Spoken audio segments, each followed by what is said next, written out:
Dhammarut. Throughout the time that we spend together here, may you determine to train yourself, depending on the postures of walking meditation, and rhythmic meditation while sitting. Move your hands and arms as has been instructed, and see and be aware of getting up, walking, sitting, and other movements of the body in the various postures. Fix on awareness, build up awareness and stay with awareness a lot. Be aware when your mind thinks of this and that and goes to other objects, because it will abandon the watching and seeing of the present, existing posture. Know how to put down thoughts and moods, pull yourself away, and come back to watch and see the movements of the body. Train yourself to be skilled at this point. Establish awareness properly. Take this way of practicing to be your work, depending on this body as the base. See Rupa moving and see Nama moving. These actions, of body and mind, are kama, intentional. Train to see the basics of life. The first aspect of life that we will really see is Rupa and Nama. See it like this. Know which part is Rupa and which part is Nama. Rupa is this body of ours, that moves to and fro in the various postures, such as walking and sitting.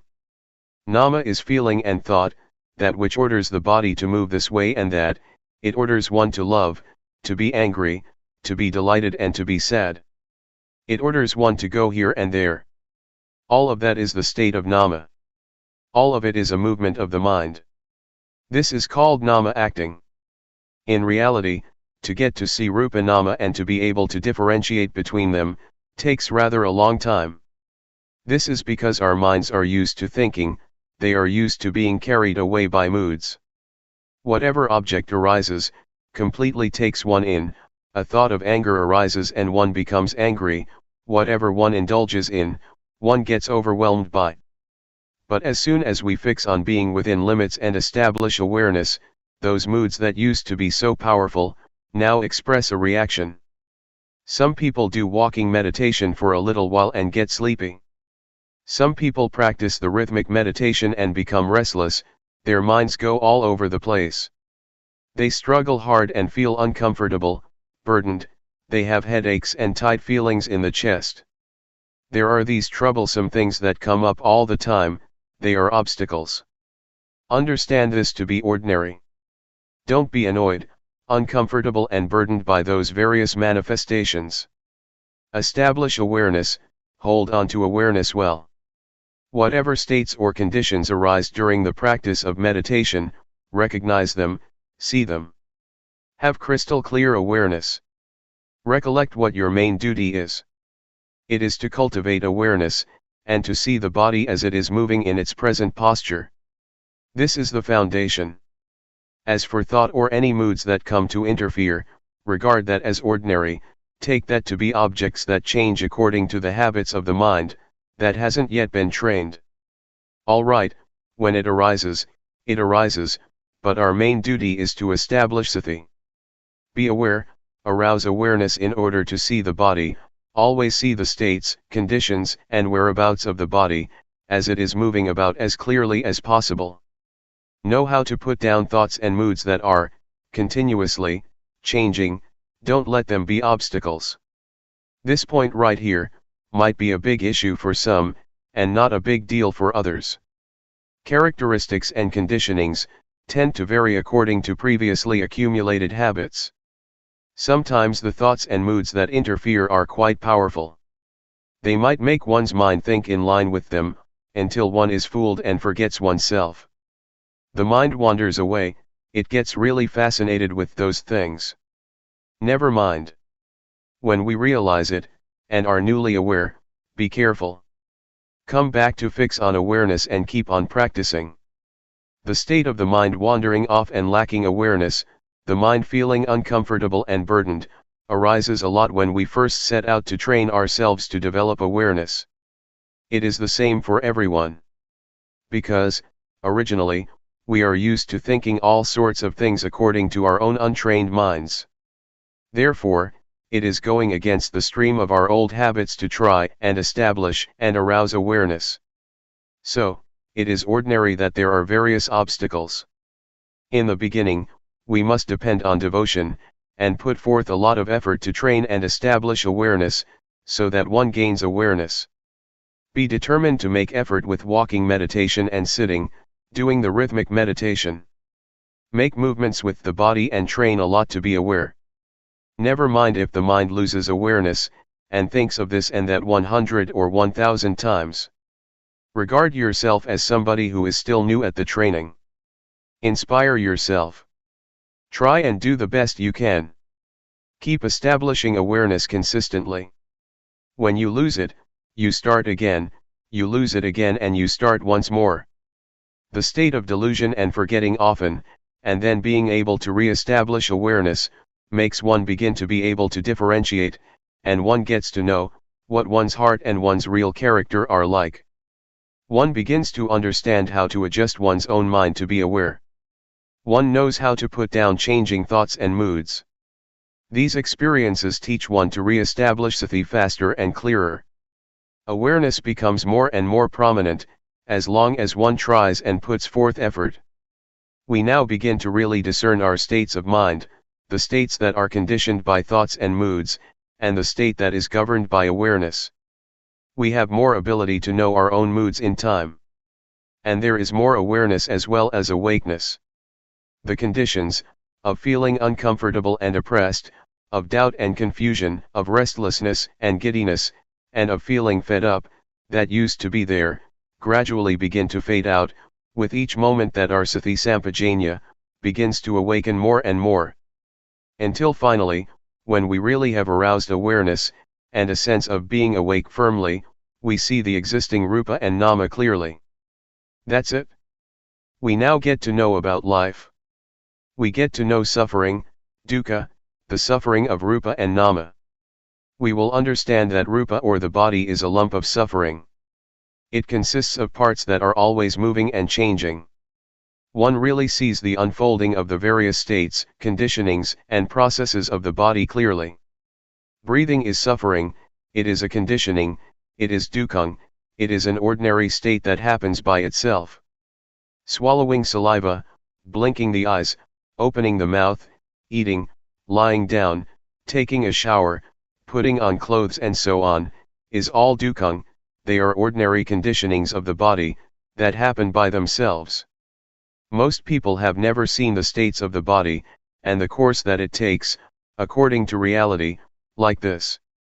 And then, through ignorance, we create another kind of suffering to mess up our lives, namely nama dukkha. Nama that we have not trained yet, nama that thinks according to what one likes, wants, and desires, nama that is still full of attachment, concocting up thoughts and views based on a self. This is another kind of suffering that we don't know about yet. This is a kind of suffering that is something unfortunate in our lives, that we have never studied or tried to understand. This nama has never been trained, has never treated rupa, nor one's own life fairly.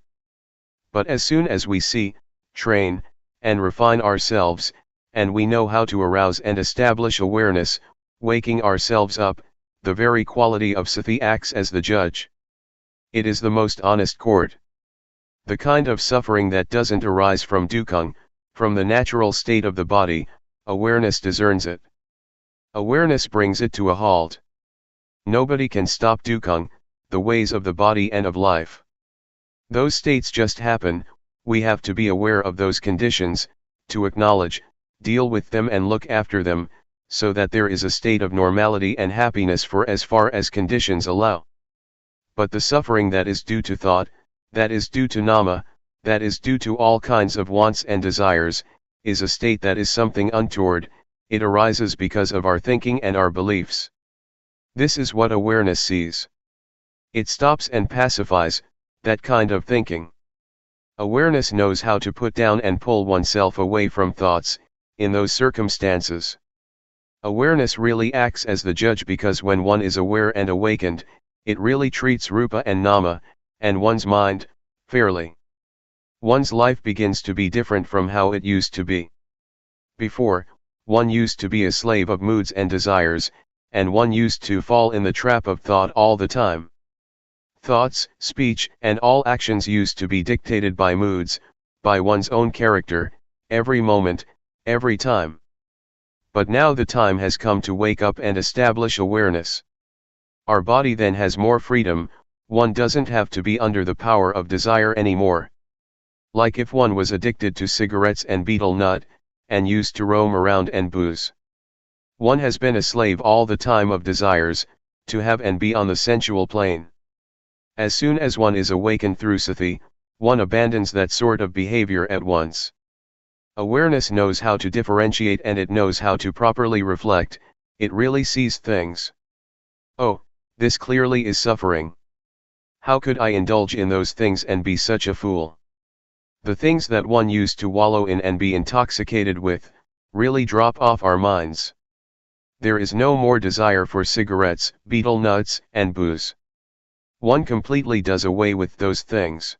For example, myself, I used to be someone who believed in superstition and I trained myself, until I was an occult healer. I used to calculate auspicious occasions. I had all sorts of amulets and whatnot, a complete mess. Before I could go to sleep I had to recite all kinds of verses and chants. My room was full with sacred and holy objects. Flowers, incense, blessed water and so on.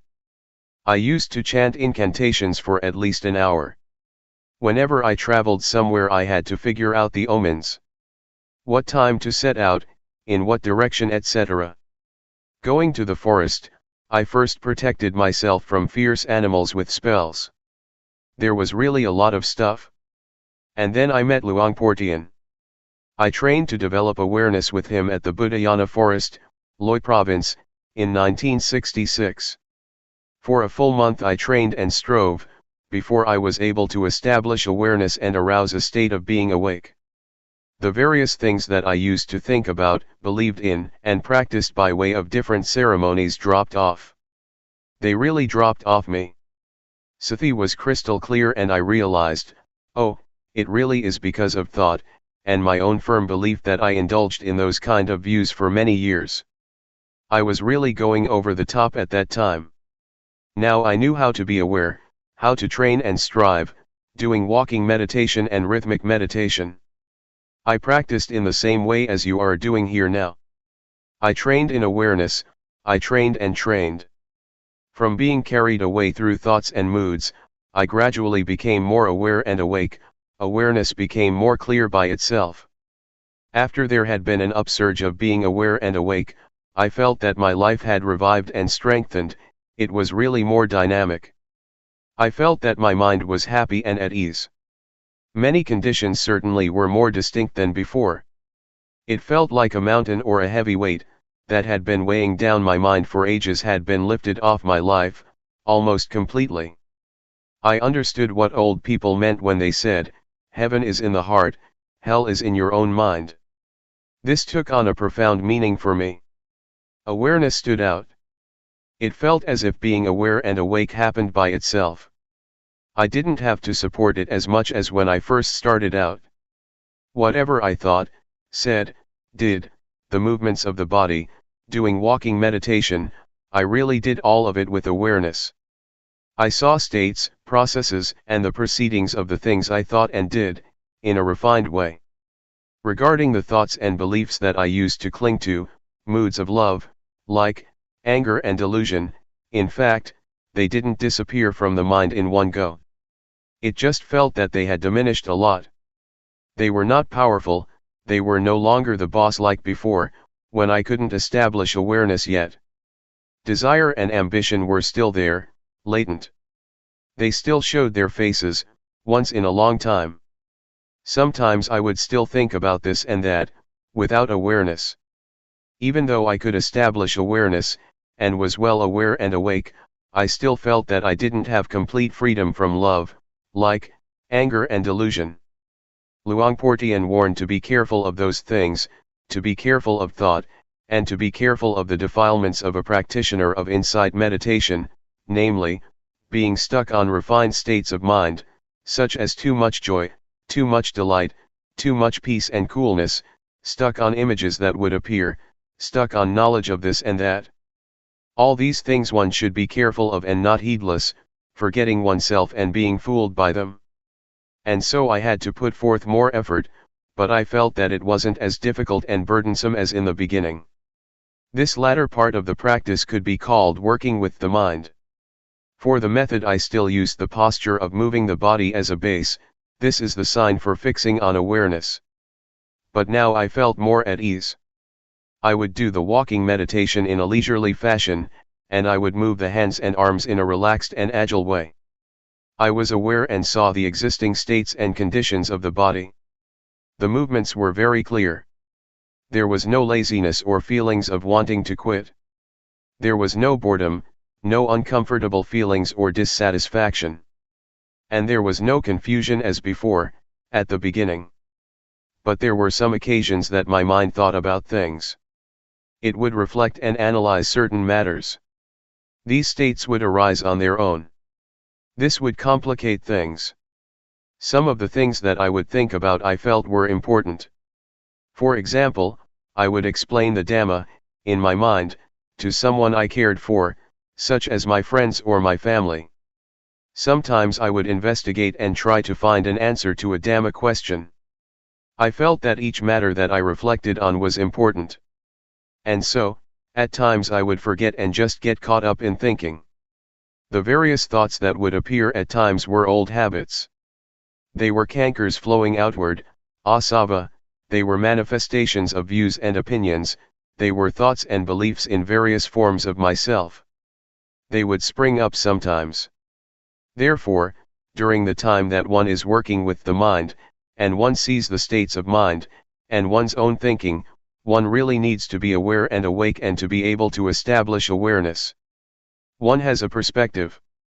No matter what one is thinking about, and no matter how important it may seem, always be aware clearly and see those conditions arising. When one is careless and thoughts come up, and even when one starts to think, see it and know it in time. But don't be careless and get mixed up in thinking, and let it turn into an issue, to the point one completely forgets oneself. We must take awareness as our perspective. Awareness should always stand out. Then, one can really let go and put down those images, without grasping or paying attention to them. Always come back to being aware. Regardless of how powerful, delightful, or awful thoughts may be, establish awareness and make it into a foundation. When thoughts arise, let them be there, but see their characteristics. Just be clearly aware and don't get mixed up with thought. Neither encourage nor obstruct thoughts. Do it like this. Hold on to this principle. It won't be long and those thoughts will stop on their own.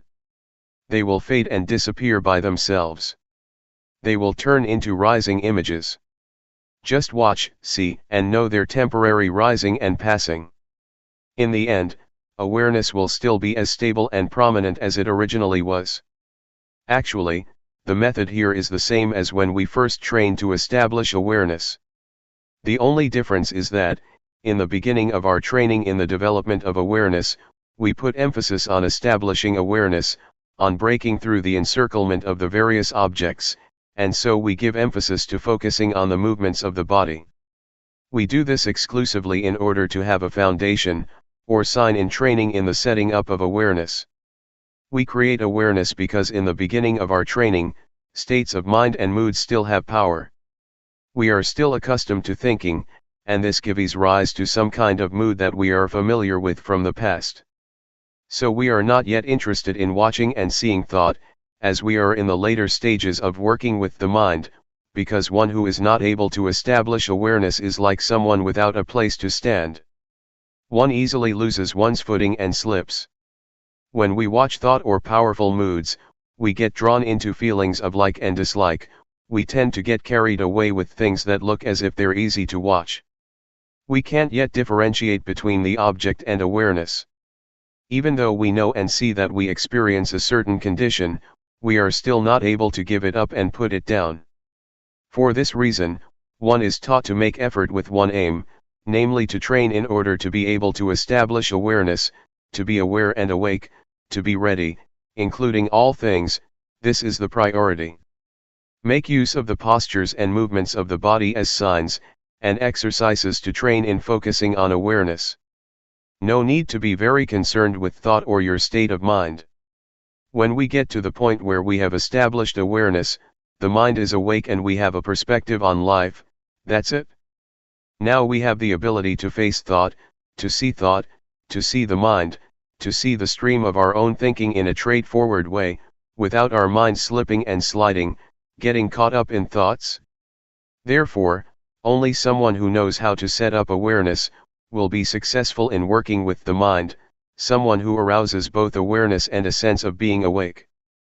This period is important for getting to know oneself in a straightforward manner. One comes to know how to let go and put down one's moods, thoughts, beliefs, and conceited opinions, really becoming absolutely free. What kind of character and disposition did we used to have? What kind of things did we think about and believe in? To what extent did we have moods of love, anger, and delusion? We will really see our minds, mind states, clearly as they occur, in a simple way. From the conditionings of mind that come up in thoughts, turning into moods, issues, and various matters, periodically or momentarily, Jnanadasana, knowledge and vision, arises, one really gets to know oneself. Oh, this is how I think, I get angry this much, this is what I believe in. One will see conditions one by one, according to the thoughts that appear momentarily, relying on the perspective of life, the main principle, knowing how to establish awareness, being in control with awareness and being awake. The mind doesn't flow and comply with the moods and thoughts. Wisdom knowledge will arise within us, and we will be able to reflect and differentiate between desires and reality. We will know how to let go, we will know how to put down thoughts, put down delusion, put down images and moods that proliferate. We can pull ourselves out of thoughts and beliefs we used to cling to, and were firmly convinced of. Clinging is loosened and one returns to awareness that has never been so striking before. Views and opinions of all sorts get demolished more and more, one after the other. And in the end our minds are made smooth. Our minds don't go back to creating suffering and problems through concoction anymore. It has all been demolished. Proliferating thoughts, sankhara, that used to be so powerful and used to create heavy suffering in our lives and our families, are finally done with, their poison is really gone. Life is smooth. One is able to conduct one's life with intuitive awareness, sati sampajanya, as the prominent factor. One is able to be creative and perform one's duties and obligations as one should. One is calm, composed and endowed with discretion. One is able to reflect and discriminate A from B. One is really absolutely free and independent. Well, what I've said today was an introduction, and a pointing to a line of practice to train oneself. I have made known the teachings of the Buddha and done the duty of a Buddhist, I have done what a bhikkhu, monk, should do. There is the saying of the Buddha, Arogaya Paramalabha, being free from disease is the greatest gain. This refers to what I've been talking about, it refers to our lives, it refers to this method of practice. In the old days, the monks would go all over the country, and propagate the teachings on the end of suffering in the marketplace, or wherever many people would gather. It is the highest gain. It is eternal life. I think that I have performed my duty in a complete way, and have satisfied the request of the abbot of this monastery. This talk was given in a branch monastery in the south. May all of you, who have lent an ear, take up what has been said for contemplation, and put the various reflections and perspectives into practice. Determine to train and cultivate yourself, so that you will attain the paths and fruits of practice according to your aspirations. The art of knowing directly. I bow to the triple gem, the Buddha, the Dhamma, and the Sangha. I pay respects to the senior monks and all my colleagues in the Dhamma. May all lay practitioners prosper in the Dhamma. You've come here to listen to words. If you remember the words having listened to them, then you will receive something that is fake. But it is necessary to speak and teach. Talking in order to give rise to knowledge and memory is easy, it's easy to teach and understand. There are teachers all over the place. All of us sitting here now, at a monastery where a retreat is held, have knowledge of good and bad, of right and wrong. Everybody knows that. For example, we know that anger and suffering are no good. We know that, but we still suffer and still have anger. Now, in real teaching we have to teach ourselves, to really understand. We might learn some things from others, it will make it easier to remember, but real teaching we have to do ourselves. In talking today we are all friends, spiritual friends. On this occasion we all become fellow practitioners, so that we can meditate and practice together. This is a good thing and it is right. In real teaching we have to teach ourselves. Even talking and listening are practices in themselves, practices in developing awareness. Don't be united in anything other than developing awareness, be aware, pure awareness. Be aware in a straight and direct way, straight and direct sati. Feel the body directly, in a straight way. Be fully aware, don't let there be anything in front or behind. This is called really teaching oneself. Let awareness move around, let it be with the body, with rupa. And let awareness see the mind. When there are thoughts, don't prevent or obstruct anything, give awareness the full opportunity to see. As for the body, know directly and straightly, know purely. Use and search for whatever ways that makes you have awareness within your body. Make it direct and straight, know immediately. But some people don't do it like this. Before, I was the same myself, I didn't know directly and straightly. I reserved it and knew other things and there were thoughts. Why do we do it like this? One goes and uses reasoning, figuring out what is right and what is wrong. Like this is right. There is like and dislike. Why do we practice like that? What's the point of knowing this and that? For example, when we are aware, we ask ourselves, am I aware or not? Is this sati or not? Is this kind of knowing, awareness? Or is it thought? Sometimes we're thinking, and we don't know what awareness is, and so there is a division all the time. Reasoning and perceptions of right and wrong come to interfere with practice, and so one doesn't practice fully. No, no, no, no, be aware. When you start off practicing you shouldn't use reasoning and think about what is right and wrong. Don't do it like that.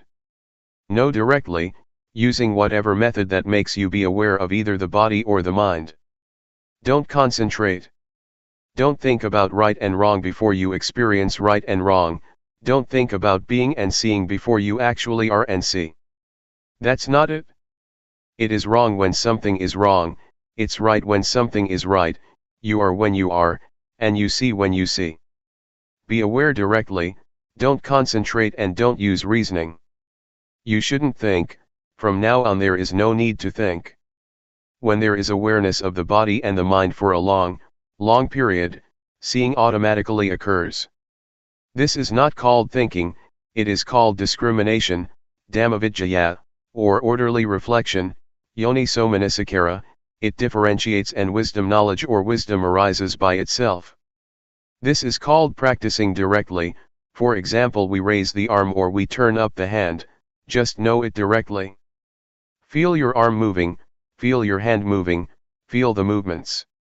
Actually, this method that we're practicing was different before, in the past it was not practiced as we do now. But Luangpor Teean adapted it, making it more practical.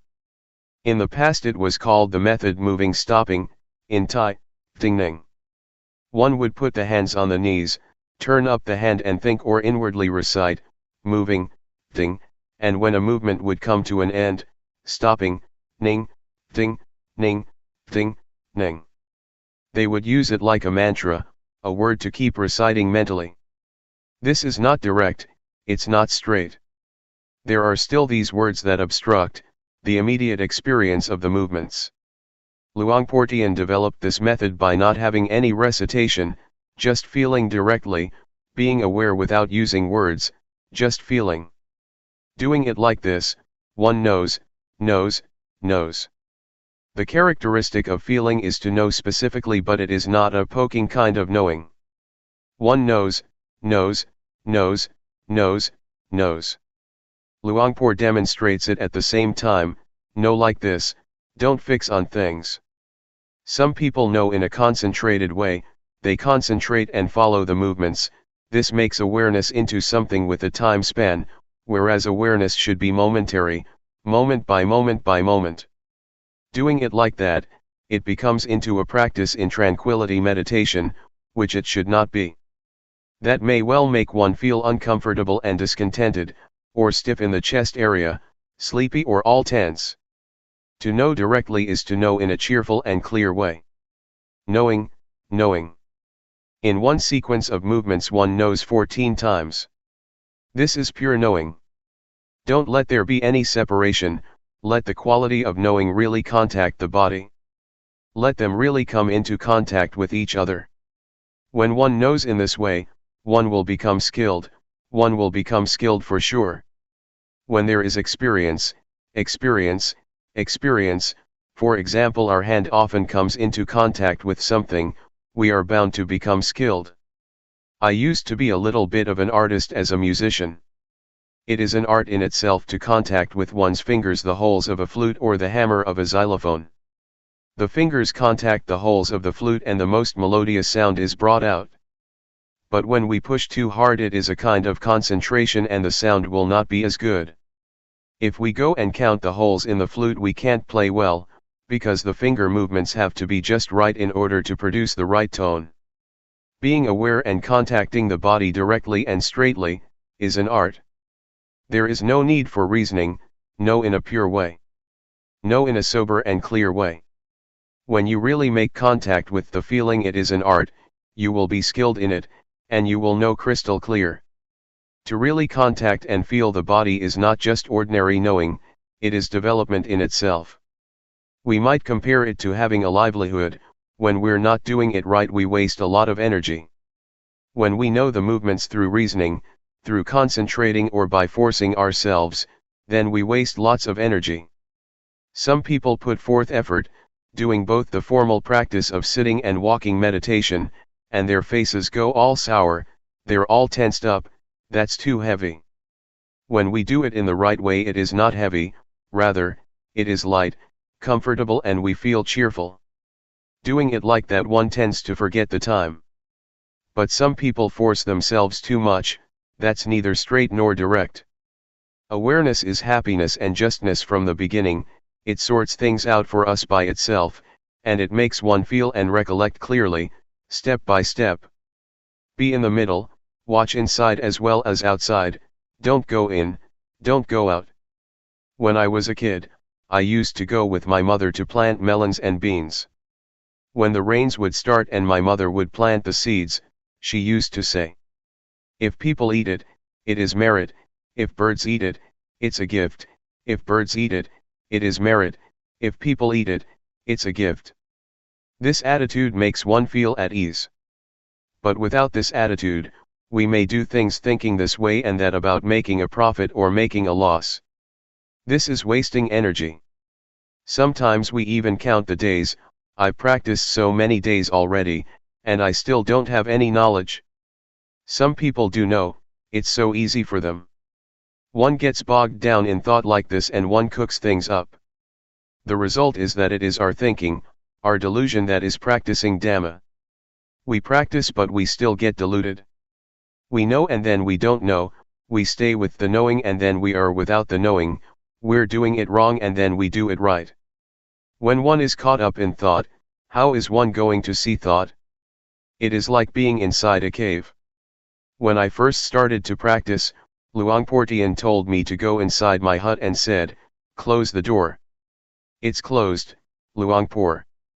He asked, do you see outside? I don't. What do you do in order to see inside as well as outside? Open the door, Luangpor. All right, open the door. I opened the door and stood in the middle of the entrance. Luangpor Teean asked, do you see outside? I said yes. Do you see inside? Yes. This is the way to do it like this. Having said that, he disappeared. What does it mean? It means to know directly. Don't be caught up in thought, Don't go for it, don't be it. Don't be the one who is wrong or right, the one who gets or doesn't get. If it is like that, it's like there is a screen preventing us from seeing, there is no directness, no straightness. There is no openness and nothing is revealed. Just awareness, not wanting, not being. Try it out, knowing directly. Take one step at a time. Know directly, don't figure out what is right and wrong, don't go for attaining and not attaining, there is nothing to attain, there is nothing to not attain. There is nothing right and there is nothing wrong. If there is just pure awareness, there is no right and wrong, there is no knowing, and there is no not knowing, there is only just pure awareness. Give awareness the full opportunity. Just as with planting rice, if we don't plant it well, it won't come up. It's the same with chilies, eggplants, and fruits, they need to be planted properly. But if we know how to plant these things, it will be just right and there will be a balance, the roots will sprout and the plants will establish themselves. If we plant them in the wrong way, the roots won't flourish and they may break, the wind blows and they shake about. We have to keep replanting them, and the end result is that they don't grow well. Try it out. I'm teaching you, so that you will practice, I'm not talking just to give you information. We have come here and so we must try and practice. Practice directly and straightly. At one time I returned from Singapore, and I stopped over at Hat Yai, south of Thailand. Somebody brought a Westerner to see me. This Westerner said in a straightforward way, there is no need to teach me anything, just tell me what to do. I know many things already, so it's better to tell me what to do rather than to teach me things. What do you think of that? I feel that that is very good. So I told him how to start. Kama means action. It means to feel. Do you know the movement of turning up the hand? Do you know the movement of raising the arm? No, no, and no. I had him practice like this for half an hour, and after that I showed him how to do walking meditation. Know every step that you walk. Whenever he took a step, I knocked him with my hand on his arm, no like this, no like this. Knowing, knowing, feeling. I had him walk for half an hour and then called him over, and let him do the rhythmic meditation in the sitting position again. He got into contact with sati, with awareness of the body. I asked him, just now, you were aware of the body, did your mind think of other things? No. One is right here, one knows right here. Have you ever known like this for a long time, let's say for a whole day? Never. What about 1 hour? No, never. He just learned about this now. This is how I taught. This point is the point that we, as Thai Buddhists, are lacking in. We are not lacking at other points, it is this point. This is the point where Buddhism comes into being. The Buddha, Dhamma, and the Sangha arise right here, that is to say their qualities. We have to give rise to them right here, this is their birthplace, the birthplace of the state of being Buddha that knows, that goes in and knows. Don't destroy this state.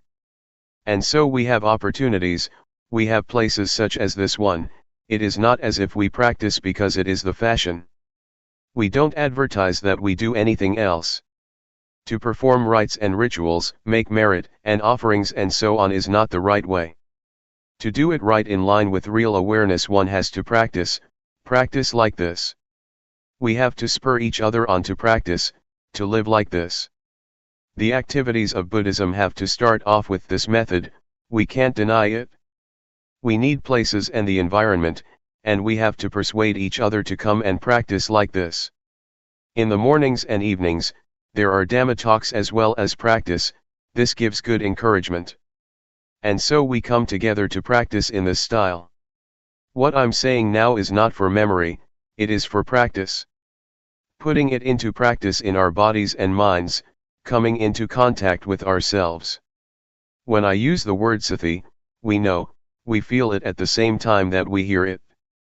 The things I talk about exist in us, they are there, in all of us. The more I talk, the more we see ourselves. What do we see? We see what I'm talking about. For example, feeling, we all feel, even when we don't do anything in particular. When we are skilled, we don't necessarily have to make movements with the hands and arms, we just sit there. Feelings are there already, the blinking of the eyes can be felt, breathing can be felt. The quality of knowing that knows the blinking of the eyes, is feeling, it is sati. The quality of knowing that knows breathing, is feeling, is sati. Even when we don't do anything special, there is awareness, no matter where we are, even when we just sit there, there is awareness. Spiritual friends, inner sages, the paths and fruits of practice. May the words I speak be your spiritual friend, Galyana Mitta, awareness is our spiritual friend. Associate with these things, associate with the sages, I don't mean to associate with this or that person, that is good also, those are the external sages, but the real sage is within, awareness. Try to associate with awareness for 7 days. To know directly and straightly is called, associating with the sages. Do you see that? When the Buddha expounded the first discourse, Dhammajjokhappavatthana Sutta, to the group of 5 disciples, the Brahmin Gondhanyo, opened his Dhamma, reached the first stage of enlightenment. He was the first monk disciple of the Buddha. A few days later, the other 4, Vappa, Padya, Mahanama and Asachi, also opened their eyes. The Buddha pointed to and talked about, the 2 extreme modes of practicing which should not be followed through, Kamesu Gama Sukali Kanu Yogo, and Athahki Lamatanu Yogo. The path is the middle way, the path for the mind to walk, the path of the mind is called, Magga. Magga or the path, is this awareness. Awareness or the quality of watching, of seeing, of knowing, is called the path.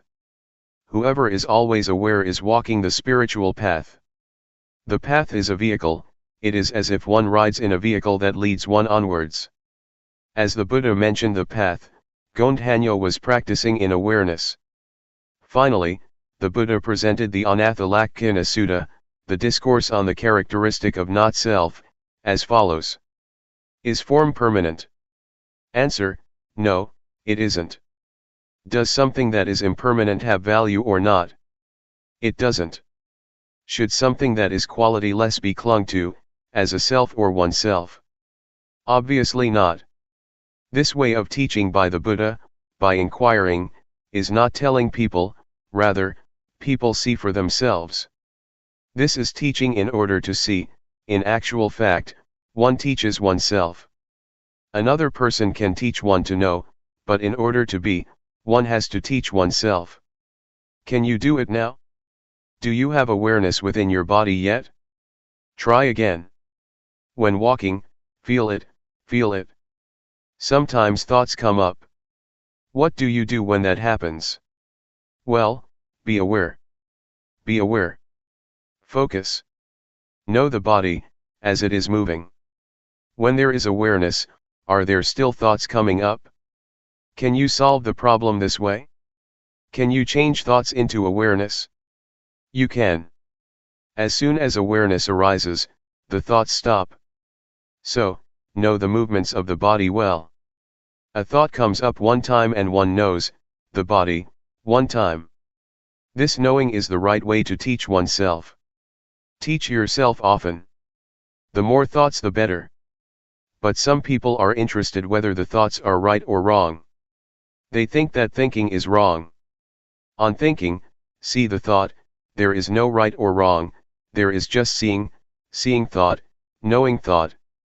As soon as one feels that there is a thought, everything comes to an end. On seeing thought, skill arises. The state of seeing thought, seeing it often, is an art. It is like seeing somebody's face. When you see somebody for the first time, you might forget again, but when you see somebody many times you become familiar. This not just ordinary knowing, you know his or her character, what kind of person this is, whether you should connect with him or her or not. Some people see thought, and think that it is wrong. When a thought pops up, it's wrong. This is wrong understanding. That's not right. This is similar to that time that I was up at the monastery on top of the hill at Bohom village, Luangpor Teean's village, in my early days of practice. Luangpor Teean wanted me to stay there at that time. There were many people practicing. I was doing walking meditation with another monk. He was lower than me because it was a hill. When he got tired he sat down, and then I heard these strange slapping noises, pat, pat. He slapped his own head with his slippers. I walked over and asked, "What are you doing?" He said, "The mind thinks all the time, I don't know why, it's crazy." This is not seeing thought anymore, he got caught up in it for sure. He was punishing himself for it. Doing it like this is to go in the wrong direction. It is like planting rice and pulling it out again, they won't take root, there won't be results. Therefore, when thought arises, don't consider it to be good or bad, just see it directly. Thought is useful, we'll get to see it. There is nothing wrong with it. Thought arises, that's good, we'll see it and be aware of it. Knowing it in a cheerful way. On seeing happiness you go, on seeing suffering, heat, cold, This is Vipassana, insight, in small ways. This is being a meditator. If you are the one who is right or the one who is wrong, then you have taken birth and you are caught up, you are still deluded. There is no knowing. This quality of knowing is completely neutral. It can be applied to anything, it is absolutely fair and can be used with everything. We're not looking for faults, I don't like wrong, I like what is right, I like knowing, I don't like not knowing, it is not like this. If it's like that, the quality of knowing will not prosper, it gets cut and divided up, it gets separated all the time. Do you understand what I'm saying? Have you realized this? When you know, are you satisfied, and when you don't know, do you feel sad? When it's wrong you feel ill at ease, and when it's right you feel good. In the past, I've asked people, having short interviews with them at Sukato Forest Monastery. A lot of people used to come to practice. I asked a girl how things were going. She said, "Today it was a real hassle, I don't know what I was thinking, I was all tense. It wasn't like yesterday.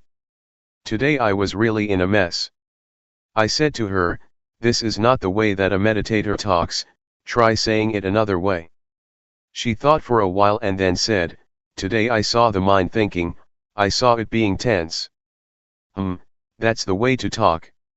In the first version she was caught up, but in the latter she saw it, she became smart. The words I am, are no good, the words I see, are fine. Do you understand? What is it like for us here? Being or seeing? This is the point of separation. Insight, Vipassana, does the separating, at this point. Things are melting, being digested, dissolving into emptiness. Until there is no self. The way to arrive at the path and fruits of practice, is by this way. This exists within us. It shows us the way. The path is sure, the path is to watch, to see. The things that arise with the body or the mind, they arise so that we can watch and see. Do you see? Especially in the mind, there are lots of things that come up for us to look at. Has there been any gladness these last few days? Did you see it? Have you ever seen happiness? Have you ever seen suffering? These things come up for us to see them. What about satisfaction? Have you seen it? Dissatisfaction. This is the path. If one sees, then there is the path. The middle way. The way to get to the path and the fruits of practice is right here. At the point of seeing and not being caught up. Things arise in order for us to see. Some people may experience tension, do you see tension? Some people may experience dullness, do you see dullness? Others may see thought. Do you see it? One cannot grasp hold of the mind, there is just seeing and seeing. Develop this state of watching and seeing a lot. Develop the quality of seeing a lot. See the body moving, see the raising of the arm, see the lowering of the arm. Know and see. Knowing and seeing. When things arise that we don't want, things that we didn't intend, see that also. For example, thought, we didn't ask for it, it just arose. When we see thought, thought comes to an end. When we fix our awareness, the quality of knowing does not fail, as we might think. It is good to have thoughts arising. This way we get to see them, see the mind thinking. Sometimes many things come up, happiness, for example, and one is smiling inwardly. Don't grasp it, don't be it. Establish yourself on the specific characteristic of a meditator, watching, seeing, and not being. This is not wrong, and this way you won't waste time. But some people get caught up and waste lots of time. They get caught in joy, calmness, visions, defilements due to insight, analytical knowledge, and all sorts of things. They fall in the well of knowledge, and know this and that. One wastes lots of time this way. There is no need to know all that but see it. It is like coming here by car from another province. On arriving here there is no need to teach about the things that one has seen as one passed through. But some people will stop and rest when they get to a nice shady tree, others get sunburned. They get caught up and grasp onto the states that they come across. Just pass through. Don't want anything. Some people want this and that, right and wrong. This is desire, I want. This is not right. Especially when it comes to the mind, one cannot grasp hold of it, there is just seeing and seeing. When there is real suffering, the Dhamma becomes valuable. Maybe some people don't understand. Never mind. I'll just talk anyway. When you're in a bad way, you may search for it, and it may be useful at that time. Yesterday I talked with Luangpor Teean. He said, with what I'm saying I'm not giving people knowledge now, that may not be possible, but in another 20 to 30 years from now, people may come to realize it, or when they are down and out, because they have heard these teachings, they may look for a way out and practice until they know. For example, I say, don't be caught up, watch. Maybe, when we bear great hardship, we suffer and it hurts a lot, that we recollect what I said, watch it. And then we watch. The state of watching will probably help to solve the problem. When we come into contact with the state of watching, we might be released and liberated from that condition. We may be able to let go and put things down. At present, there may still be plenty of excitement for things, maybe we want this and that, there is no suffering yet. But when suffering arises, Dhamma will be valuable. So I'll talk just in case, so that you may hear it. But actually it is not beyond us to practice, and that is why we meditate. Intention is what classifies beings. Let's start from here. We watch the body, really feel and make contact with it. Sometimes, as we're watching the body, something comes to interfere and it makes us lose it, it incites delusion. Thought for example, or drowsiness, and the various hindrances. 5 hindrances are listed by the Buddha, namely sensual desire, ill will, sloth and torpor, restlessness and worry, and doubt and uncertainty as the last. It is our chance to see them, to see that which is wrong and that which is right. See both right and wrong. This is called having arrived on the path. The things that make us deluded, such as the hindrances and proliferating thoughts, will be seen by us. But some people go and get caught up in them. These things are not without value, they teach us valuable lessons when we get deluded. But some people judge delusion, considering it to be wrong. This is a cause for failure in practice. It is not like that. When there is delusion we give rise to knowing, this is a valuable lesson. In this way we get experience, the moment delusion is there once, we have one valuable experience. When many thoughts arise that induce delusion, or sleepiness, we know, and we relate to these things in the right way. These things then have value for us. It is like learning at school, the teacher teaches when the children make a mistake. He or she teaches how to write the letter A. When a child writes an E, the teacher sees that it is wrong and corrects it. This way the children learn to correct their mistakes at the time that they make them. This is valuable. But if a child makes a mistake and the teacher doesn't teach, it is bad fortune for that child. We are the same, when there is something wrong, and we are the one who is wrong, this is our misfortune. But when something is wrong and we see it, and we solve the problem, this is our good fortune. Mistakes are teachers. But what someone else says is wrong is another thing. As we practice here, we know our own mistakes. Whenever we see something wrong, we change it into right. When we see suffering, we change it into no suffering. When we see anger, we change it into non-anger. This is up to us. Others can't help us with it. Others do not see the thoughts in our minds. But we can see it. Other people don't see the anger, desire, delusion, defilements, craving, lust, and torpor in our minds. We have to see it ourselves. We might see these things in other people a little bit, from external expressions, but there is nothing we can do about it. But when we see these things in ourselves, we can solve it. Try it out. Don't think you are powerless. As soon as sleepiness comes up, one yawns and drops off to sleep. This is called falling for it. If you get easily sleepy, then find some way to do something about it, don't just give in to it. Fight it a bit. Try looking up to the sky or the top of a tree, look around you, look far away in the distance. Imagine it is daytime, that's not the time to lie down. This is the time to practice, nighttime is the time to lie down. If it doesn't disappear, then get up and wash your face or take a shower, fight it a bit. Don't sit there nodding about. If that is the case, you've really lost it. We have to be awake. Open your eyes, fully, and be aware. You can do it. It can be changed, it can be solved. Meditation means to do good a lot. The words hapathipati in Pali language, and hapathipat in Thai, mean to practice. The prefix, hapatha, means to come back, to return or to solve.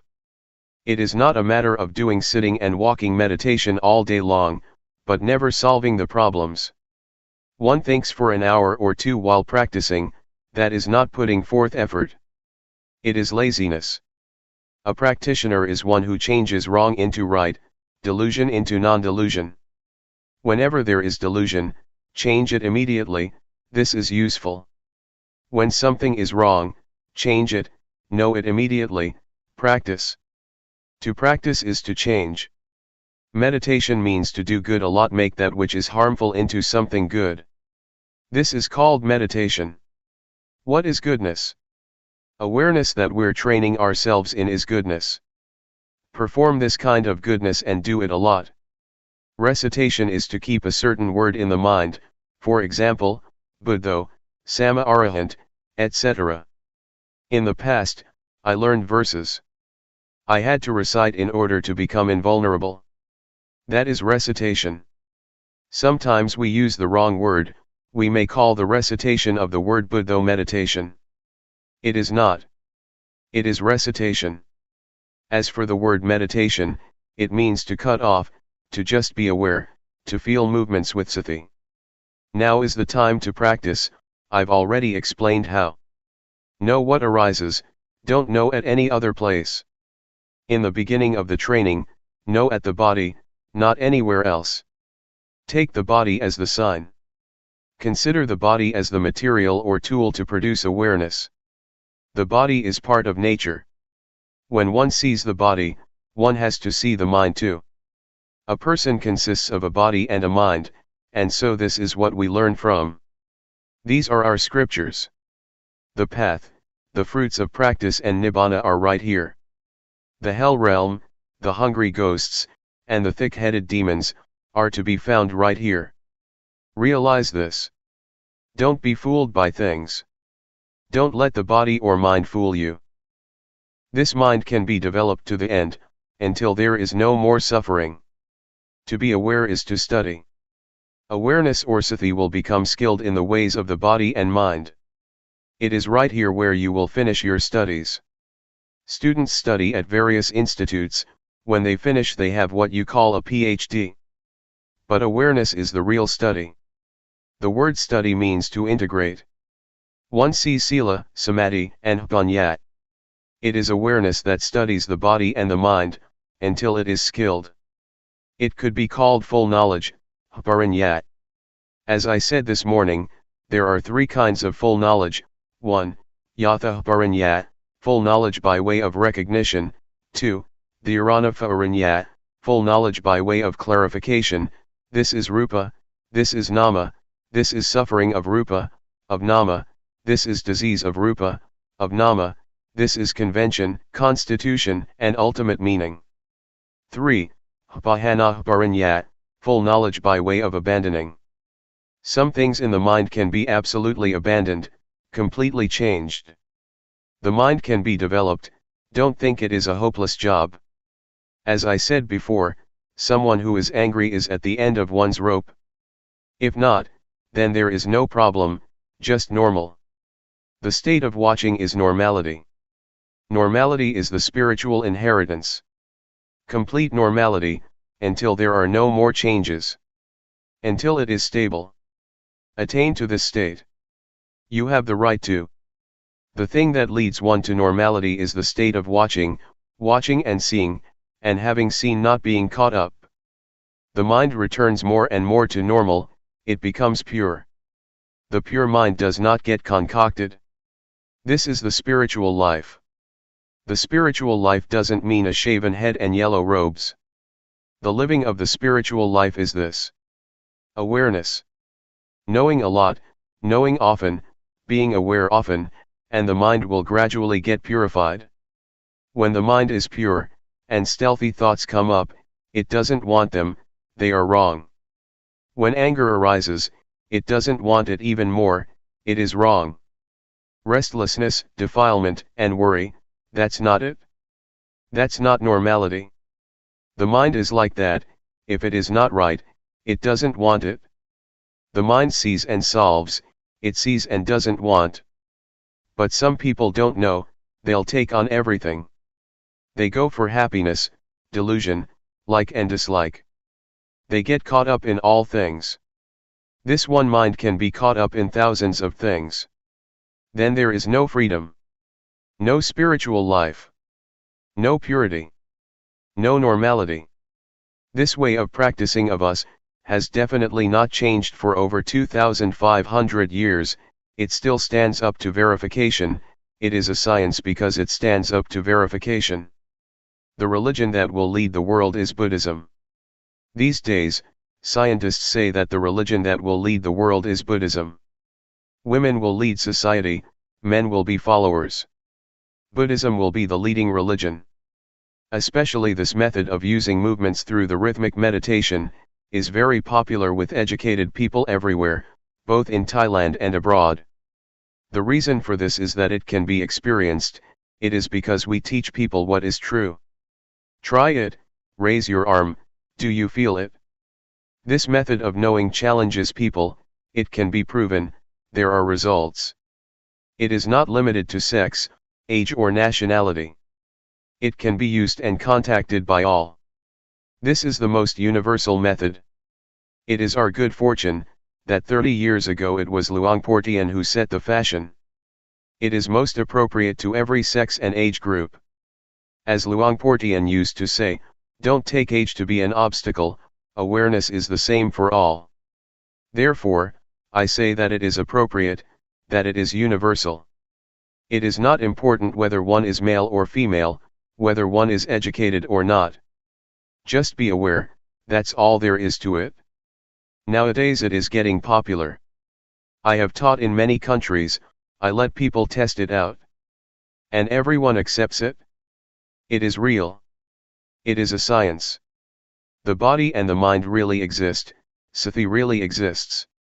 When awareness comes in to know the body and mind, then all things are stopped or tamed. This is the result of being aware of the body and mind. This is the most complete development of life, all suffering disappears, one gains good health and even the economy becomes better. Jump when you fall of the ladder. Before I came here, I gave a talk at Mukdahan province. I talked about the same thing.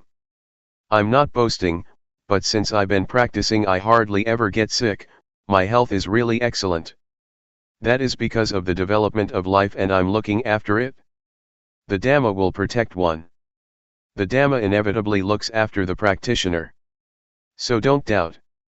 We try to be aware, there is no beginning and ending, as with this retreat that started on January 20, 1996 and ends on January 28, 1996. Try to understand, experience awareness, and when you go back home, watch. Watch yourself while sweeping up, washing clothes and doing the dishes. Prepare yourself, it may be useful. Jump when you fall of the ladder. This is a simile for dying. This may turn into an art. Now, we're not falling of the ladder yet, we're not using this knowledge yet. But it is good to know about it now. Maybe when the time comes, we'll use this knowledge so that we don't get our skull cracked. Maybe it will be a kind of sport. Luangpor Teean used to say that it really is like that. Now, we are still alive, the breath still goes in and out. But when the time really draws near, this knowledge may be our close friend. Luangpor Teean said that, even though we don't have realization now as we practice, but about 10 to 20 minutes before we die, we may get it, it may be useful. During the Rains retreat last year, my uncle died. Before he died I went over for a chat. He was a Dhamma practitioner, he practiced up to the final stage. He said that now he was fine, he could control everything. Whatever I asked him he could answer. But if you're not in control, then don't be downhearted. Don't cry and don't think of other things. The present it right here. It is here, where one is not caught up in anything. One is watching things. But if you don't have control you may be dumbfounded. Whatever arises is an object. Children, don't be alarmed, just watch it. Right now, Father is watching it, there is nobody who is born, nobody who gets old, nobody who is sick and nobody who dies. This is investigation, it is safe, there is just seeing. But some people are not like this. I told you before about this grandma, who had been fishing all her life, her children held her hands but she struggled to get free, because she was delirious and imagined that she was torturing fish. This is a hungry ghost or a hell being. What a pity to be born as a human being, and waste your life like this. Proving the facts. Where have we been these last 5-6 days? Some people may have been with their children, some people may have been angry with this or that person. Don't go out. Stay right here. Stay with the movements of the hands. Watch out, you'll become delirious. Prepare yourself like this. When the time comes, there should be peace. Consciousness, they call it. Now, we are still stuck, but we know. It goes out, come and stay right here. This will give rise to skill. You get stuck and you know. This is the state that is not born, doesn't age, isn't painful and doesn't die. It is not a place or a house somewhere. It all starts off with awareness, it leads us to safety. And in the end it leads us to the paths and fruits of practice. Every moment of awareness is a step. The mind goes out and we feel. Know a lot, enter into things with the quality of knowing. Both merit as well as virtue and generosity, and even liberation are to be found at this point. Awareness has already cut off a number of things. When we are aware we pass through evil, through revenge, there is no enmity, there is no ill will, there is no love and no hate. Do you see that awareness leaves these things behind? Awareness knows, and knows. It is the end of revenge, the end of danger, it is beyond everything. Is this real or not? This is genuine, this is real. Don't let anyone fool you.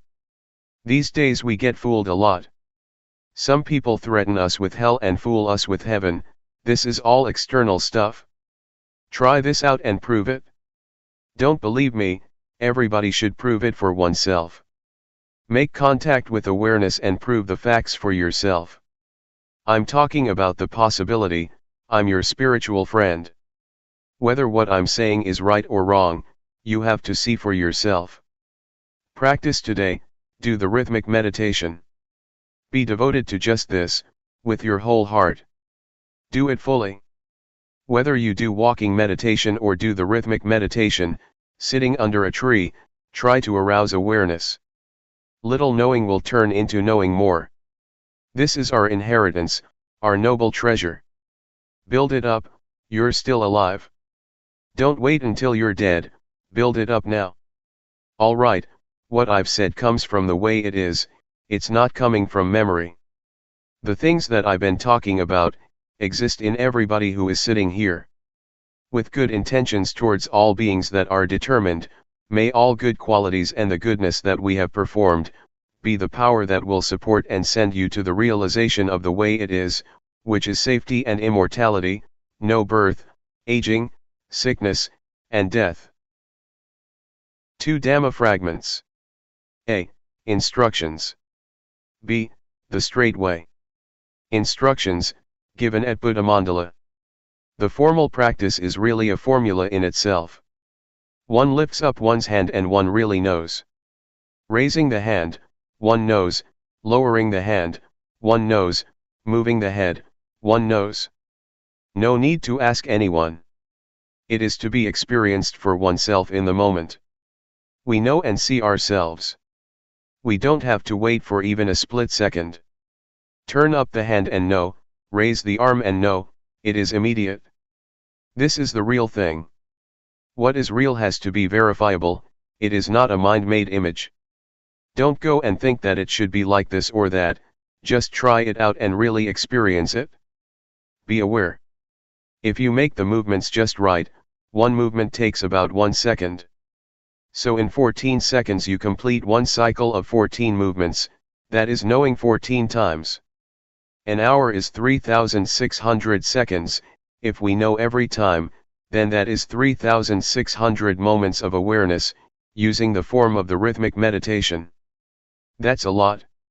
When there is knowing, there is no delusion.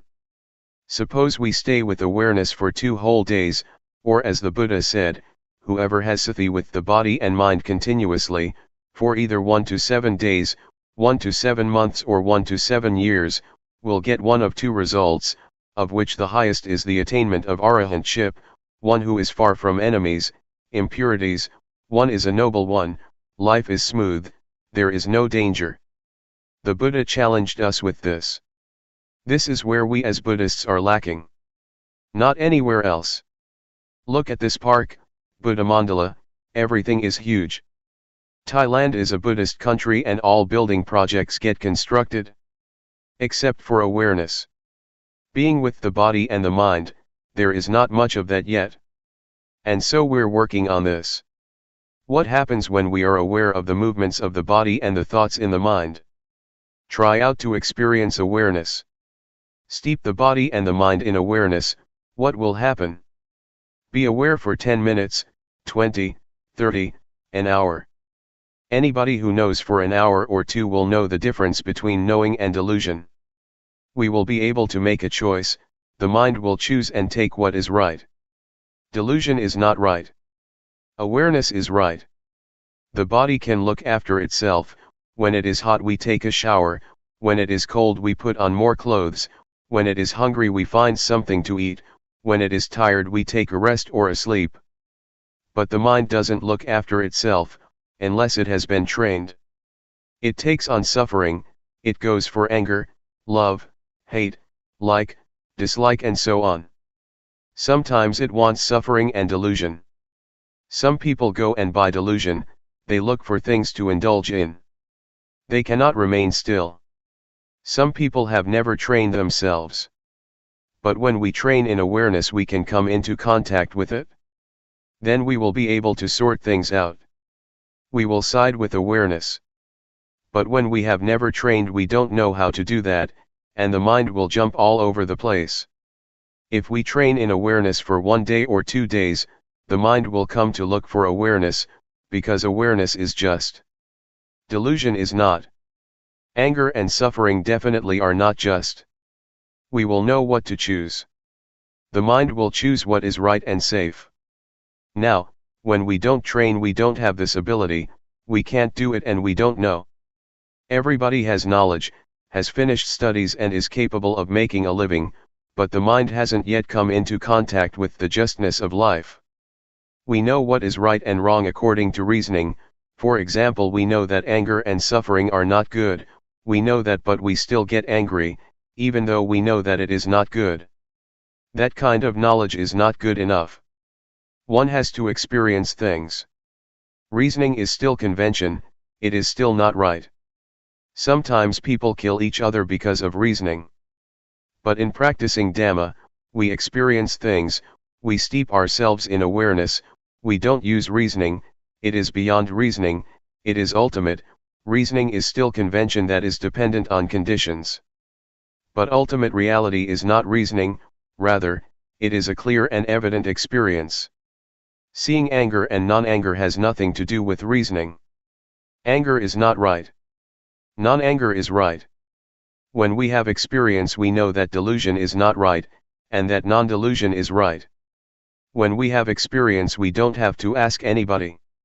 There are no questions in reality, there is nothing to ask, there are only answers, and one has to answer oneself, not somebody else. This is ultimate reality, the truth. And so, we are practicing with this. We've tried it out for 3-4 days already. Testing and proving it. We use the body and the mind for this. What's going on there? You shouldn't think and see before you actually see, be right or wrong before you're actually right or wrong. Sometimes we turn to thought to find an answer, it may not be right. It all depends on how we think. We can all think according to reason, but thought does not last. Really, meeting with knowing and delusion is not thought. As soon as delusion arises, we are aware. That's not reasoning, one dives into it. Whenever there is anger, be aware and anger will disappear. That's it. Our minds rise higher and become more pure, there is more experience, more lessons. We don't have to ask each other what is real. Experience and try it out yourself, dive into it. Soak the body and mind in awareness. Try and add awareness to the body. We have a form of practice, using intention. Everybody, put your hands on your knees. Try. Who is the one who knows where the hands are? Are you absolutely sure that the hands are on the knees? Suppose I tell you that your hands are behind you, do you believe me? Yes or no? No. Why not? Because you see and know. Who is the one who sees? Do you see it yourself, or is somebody else seeing it for you? What is it that sees that the hands are on the knees? The eyes. Close your eyes, do you still see that the hands are on the knees? So it is not the eyes. That which knows that the hands are on the knees is called sati. The word satipatthana means the foundation or establishment of awareness. Establish the hands on the knees and be aware of them. Turn up the right hand. This is not the same as when it was still flat on the knee, is it? Are you sure? Raise the arm up a bit. Don't tense up or concentrate. Do it lightly and know. Now move your right hand to your abdomen. Then turn up your left hand. Raise the arm. Now put your left hand on top of your right. Do you feel what's going on? Where are your hands? You know. Slide the right hand up to the chest. You know. Move it out to the side. You know, don't you? Come down to the knee with the hand on its side. Then turn it over. Do it at ease, smiling inwardly. Don't say it is difficult. Move your left hand up a bit. No. Move it to the side. No. Lower it to the knee. No, as it comes down. No, as you turn it over. Each time there is awareness. If we would count, we would get 14 times, 14 movements, 14 moments of awareness. Make it into a rhythm but don't count. No, no, no. No each second. Don't do it too slow. When you lose it, come back. Feel the hands. Don't lose it, don't concentrate, don't count. Know each time, as separate movements.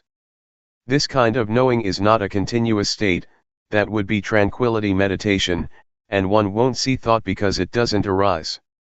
But this kind of knowing is just knowing for a moment, from moment to moment. We are not afraid of thought, we'll get to see whatever arises and we'll return to awareness. Awareness is not thought, it is an experience. It is not memory. Even though the mind thinks at times, we know. Whenever thoughts arise that we didn't intend to think, thoughts that arise by themselves, don't follow those thoughts. Come back to the body, the hands, the mind goes off over there but we return to the movements. Don't lose yourself in thought, when you do, or you lose yourself in painful feelings or tiredness, then try to come back to the movements. The meaning of practice is to come back. Find a point to establish awareness. It may slip off again and again but we come back again and again. It gets better and better. It is like a baby trying to stand, as soon as they fall over, they will try again. They fall again and they try again. This makes babies firm, training in walking and sitting makes them strong. Don't help them, let them get up by themselves. Tell them, get up, get up. Don't go and help them. We are the same, when we lose it we come back. Come back to the place to establish awareness, we have 14 such places. Keep doing that. It's only ordinary, that someone who has a job to do has some obstacles. People who work have aches, pains, tiredness and sweating but they keep on working. Or farmers who are out in the sun, they have to continue planting rice, no matter what. Developing awareness is the same, sometimes we have aches and we're tired, but don't let that stop you from making effort. Just know it and come back. Some people work at an office for hours on end, they had to train in that also. When aches arise one has to adjust oneself. Don't let those feelings have power. Don't let them stop you practicing. To see them and to come back is to build up patience and strength in itself. It is to accumulate experiences and lessons. Sometimes we may get sleepy, try to wake yourself up. Stir up awakeness.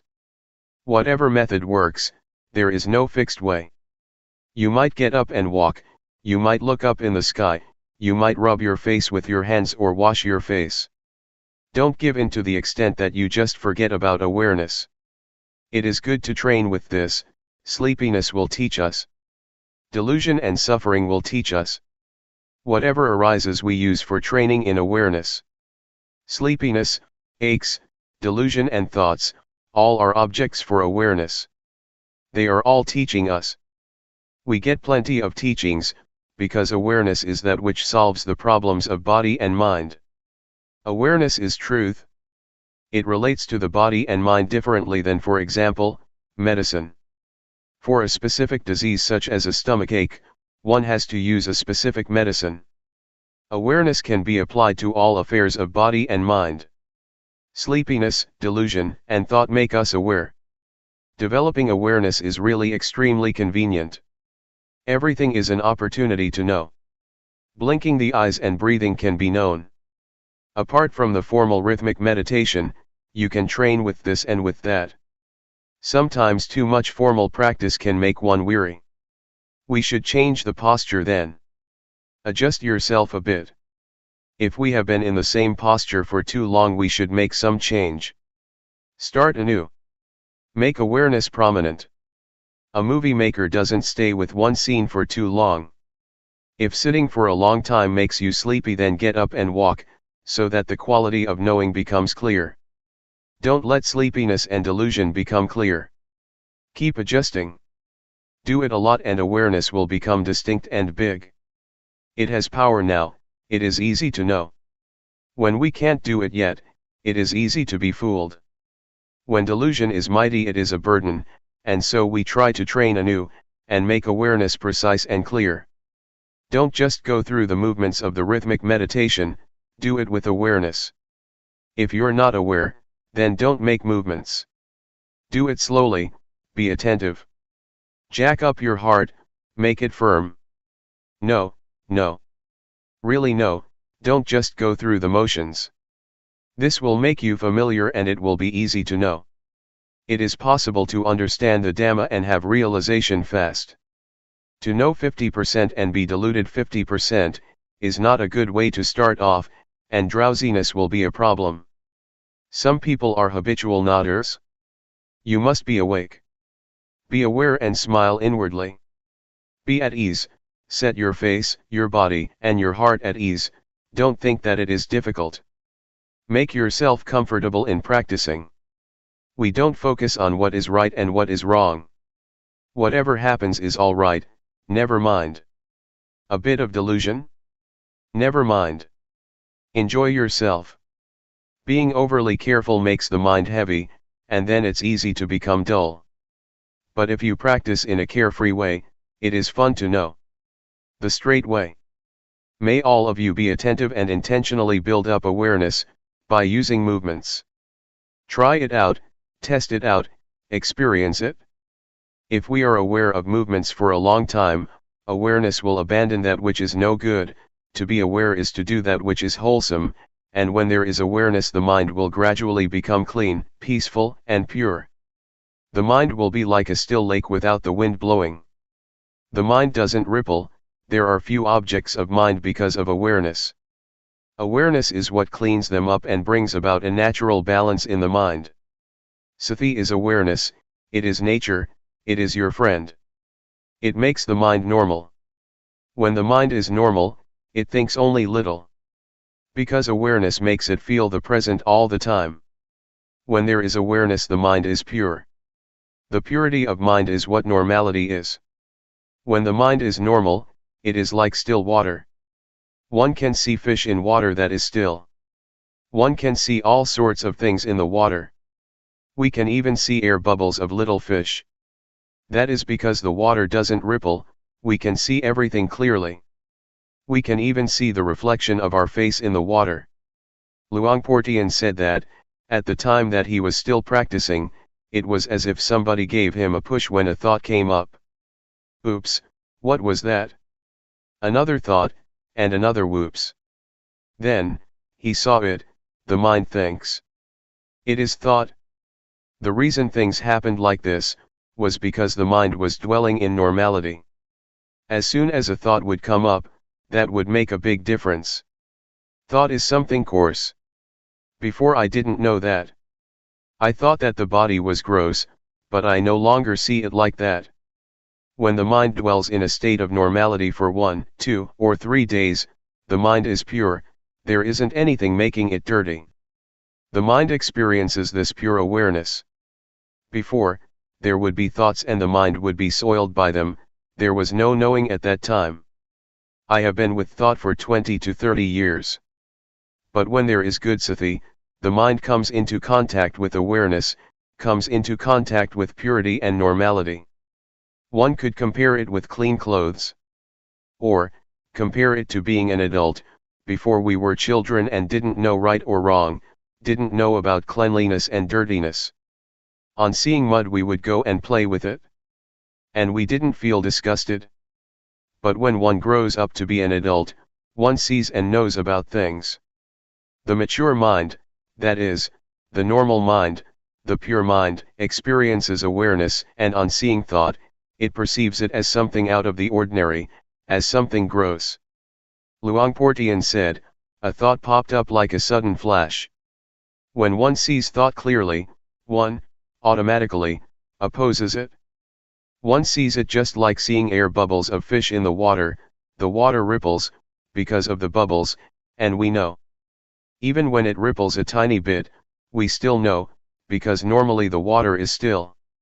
When your mind is normal, contacts with normality for 3, 4, 5 days. Some people may experience it to some extent. A thought arises and we see it once. A second thought comes and we see it a second time. We see thought. When there is thought, we know. When there is no thought, we know. When we watch, the mind becomes the watcher. We can watch anything. The mind is one, it is supreme. The act of watching goes straight into things. One could say it is people's weak point. One gets hold of that point. One has a point to watch from. When thoughts come, watch. If we just watch and see, that's the end of all the endless proliferation. The state of watching and seeing could be called liberation, it could be called letting go, it could be called sila, samadhi, and panya, insight knowledge, jhana, absorption, or the path. The state of watching is the thing that is most right. It can solve all things that are connected with the body and mind, that are connected with the world that exists in body and mind. It deals with form, sound, smell, taste, as well as the eye, ear, nose, tongue, body and mind. The mind thinks, as soon as it thinks we know. The thought disappears. Seeing thought is wisdom. Seeing proliferation and changing it into peace, this is emancipation. Changing conditions, sankhara, into the unconditioned, visankhara. Changing hot into cool, nibbana. It is not difficult to do that, but if you make it difficult, then it is. If you say it's easy, then it is. Some people may experience nibbana, get a taste of it, in little ways. Maybe you'll come in contact with liberation or freedom, or something like that. For example, one day, there might be thoughts arising, proliferation, and as soon as there is awareness, it drops off, it is let go of, it has been put down. You understand it? You realize what it is. Your very thoughts? Don't think that there is something to realize outside of this. Whatever you may meet that is external, that's not it. Don't fool yourself. Don't look for results far away. A wise man looks at what is close by, as a Thai proverb says. Anger, desire, and delusion are over here.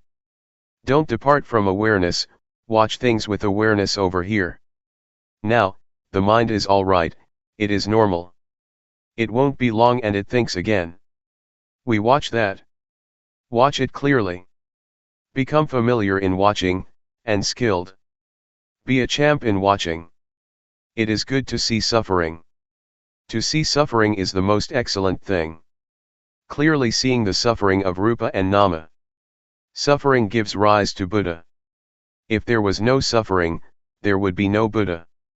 Don't be the one who is suffering, see it. To see suffering is to be the Buddha, a little Buddha. The Buddha is the one who knows, the awakened one, the joyful one. It doesn't mean a person, rather, it is the quality of knowing, of being awake, that is the Buddha. The state of seeing is a quality, it is the standard of life, it is the path. But the state of being, caught up, is ill fortune, it is bad luck. One can be all things, one can be the one who is hot, cold, hungry, good, not good, or whatever. The state of seeing, on the other hand, is the inheritance of spirituality. In the beginning of the development of awareness, one must do it with intention, intentionally moving the hands and feeling it, feeling it. When you do it a lot, you'll come to love it. If you experience awareness, you'll love it with your whole heart. You feel satisfied and joyful. You feel that you don't want anything else in life. It is right here, fullness of heart is right here. In the beginning some people may not yet be fluent, and not yet see the value. They practice half-heartedly and don't really make contact. But when you make contact with awareness at the hand moving, you will become familiar with awareness. It is not ordinary awareness, when you do it a lot, it turns into responsibility, it is a protecting, it is caring.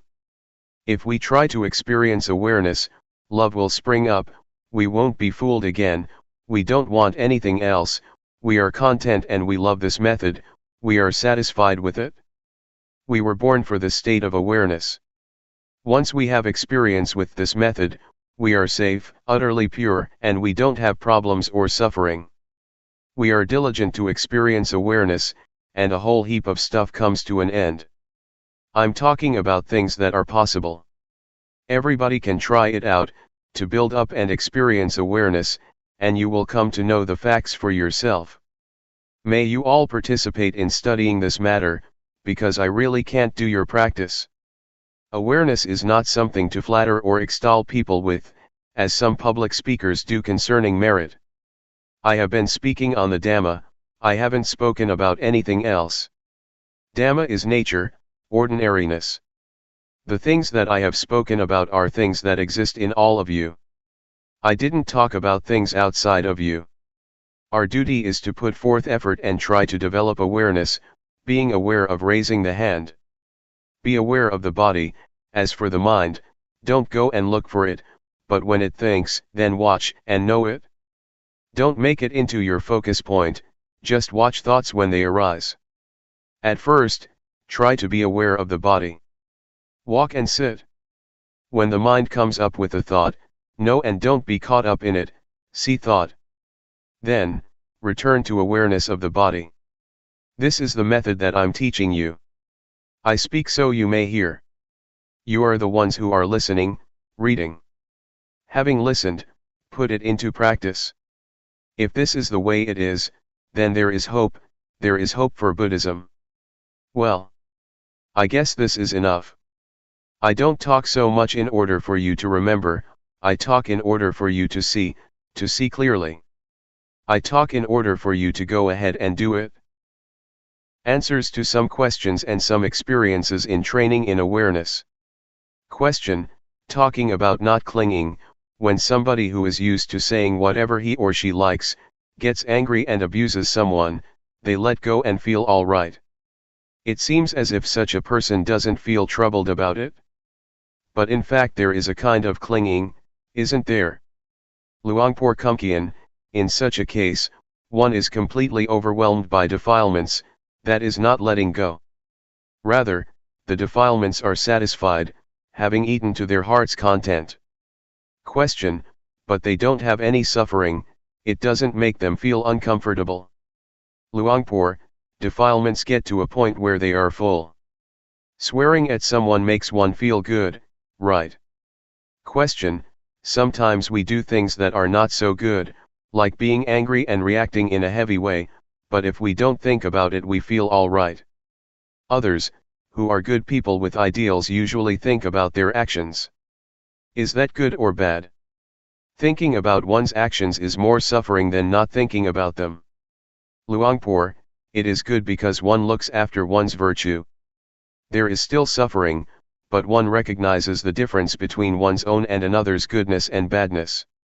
One knows what the results of different actions are, because one reflects on them, stepping into other people's shoes.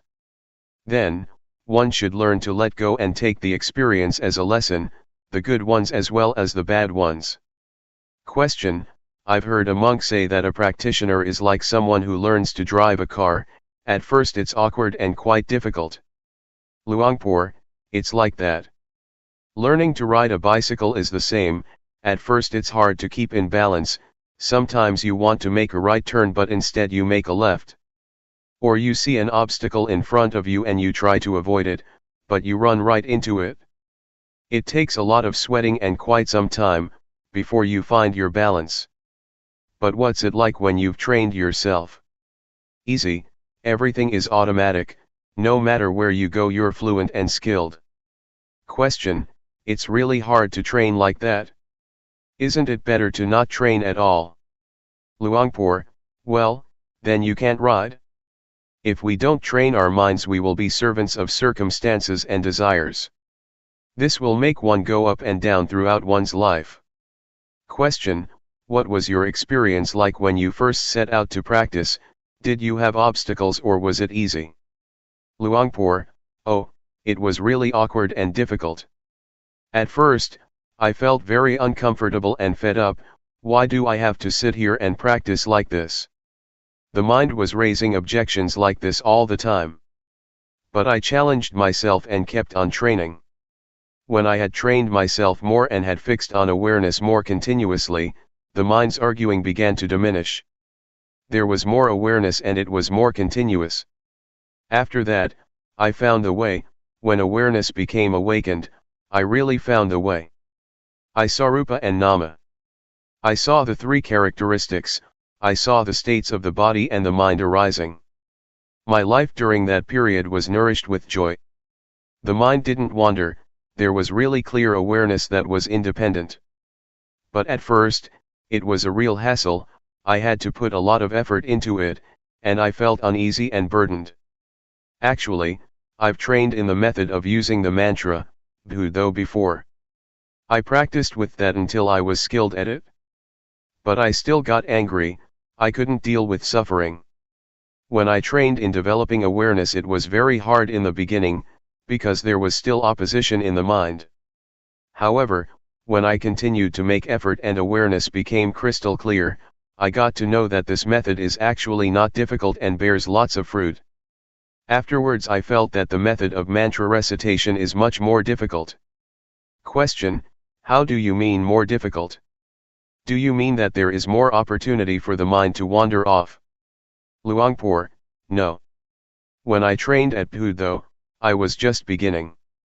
But when I could do it, I felt that I was still stuck, I was still besieged with agitation and worry.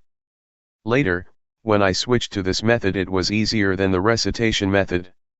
I'm somebody who likes to train himself, and so I didn't have to force myself a lot. I had confidence in learning from my experiences. Never mind if others don't do it, but I have to be able to train myself, and do what is right.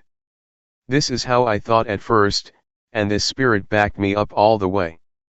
I once asked Luangpor Teean, "Since when have you been practicing like this?" He said, "I was 45 at the time." Myself, I was 30 years old, and so I challenged myself thinking, people's abilities probably don't differ that much. I further asked him, "Are there any people who have developed awareness with you, and didn't get any insight?" Luangpor Teean said, "No, there aren't." And so I had confidence and didn't think about it a lot. I determined to put forth effort by being aware through walking meditation, and knowing the postures in a continuous way. I didn't have much time, to sit and ask questions like you have. I didn't use the method of looking for information. Actually, I did have questions, but I used to learn from experiences more. In those days, Luangpor Teean taught to be aware through using the rhythmic meditation. Be aware simply like this. No, like this. He instructed to really do it, and he didn't sit around to explain a lot of questions as you're doing these days. He just presented the method, in order that we go ahead and practice it. Only once in a long time would he drop by to check on you. At one time he asked, "How is it going?" I answered, "Nothing is going, nothing is happening." He disappeared. The next day he came again and advised, "Don't think about this and that, just be aware, fix on awareness. See the movements of the body, do it continuously." He would only say a few words. He came to give me advice for some days. Some days he would come and talk. Some days he would show me things. Sometimes I didn't yet understand his advice, but I determined to continuously put forth effort. I tried to continuously be aware of the postures. Sometimes I would be aware, sometimes I would lose it, alternating from one to the other. It took me a full month to understand the state that Luangpor Teean was talking about. When sati became prominent, awareness was awakened and established. It felt like I had really found the path of life. I wasted a lot of time because I was attached to my old way of practicing. My mind used to be still and peaceful when reciting the word Bhudo. It was cool and comfortable. I was stuck. I thought that that way was better than this way of developing awareness. I remember that many people went to practice with Luangpor Teean, and they would practice intensively for a week or two and got results. But it took me a full month because I had views and opinions. Question: I once trained myself doing walking meditation and rhythmic meditation, but after a while I return to watching the breath at the same time, because I have trained in anapanasati, awareness of breathing before. Luangpor, sometimes it happens like that. It's ordinary because one has a familiarity from the past. Question, right. As soon as I try to not watch the breath, and concentrate on the hands at every movement, I get a headache. Luangpor, that's no good. Question, is it possible to use the same principles, of developing awareness that Luangpor Teean teaches, with watching the breath? Luangpor, I tried that out and applied it, when I first set out to develop awareness. Having done anapanasati, awareness was not clear, not the same as establishing awareness this way. Awareness of movements of the body in the various postures is very clear. And it is easier to focus on. Sati stands out. One really becomes awake. After the mind has been established and awakened, one is able to acknowledge with continuous awareness both the refined movements of the breath, the movements of the body, in both the coarse and the refined postures, as well as being able to use a mantra in practicing. There is no problem at all. No matter how subtle the breath may be, one sees the movements clearly because one's mind is awakened and is well cultivated, having learned how to focus on and establish awareness. In 1975, I followed Luangpor Teean to Wat Luangpor Teean, near Bangkok. The abbot, Jaukhun Panyananda, entrusted us with the training of all the young monks in meditation. That year Venerable Khemananda, now a lay teacher, spent the rains retreat there too. He also taught meditation, so we divided the task up between us.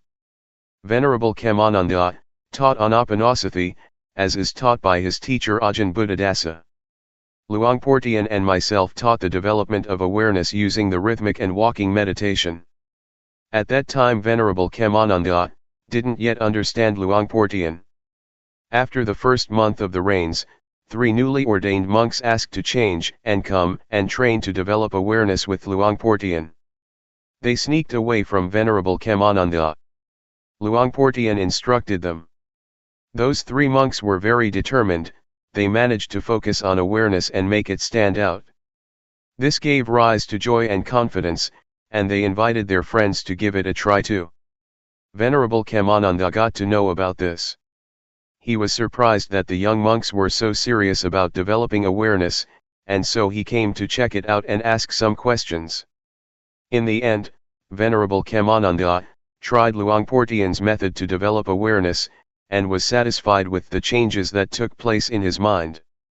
Since 1975, Venerable Khemananda has been an important teacher, helping to train and teach the cultivation of awareness according to the teachings of Luangpor Teean. He has also helped to spread the teachings, and come to an understanding with scientists and young people, at all sorts of teaching institutions about cultivating one's own mind. As a result, government officials and young students have come to try developing awareness more and more. Question, how can we solve the problem of wanting to follow the breath and watching movements at the same time? I find that this is really hard to do. Luangpor, well, one has to be diligent in aiming for awareness. Make yourself comfortable and try to be aware.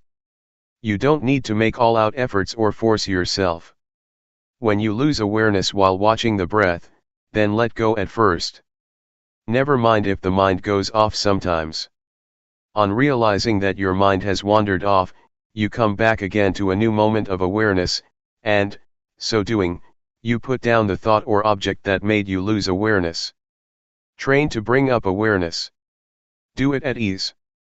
Don't go and force yourself, wanting things to be like this or that, because the more you force yourself the more the mind thinks and goes into turmoil.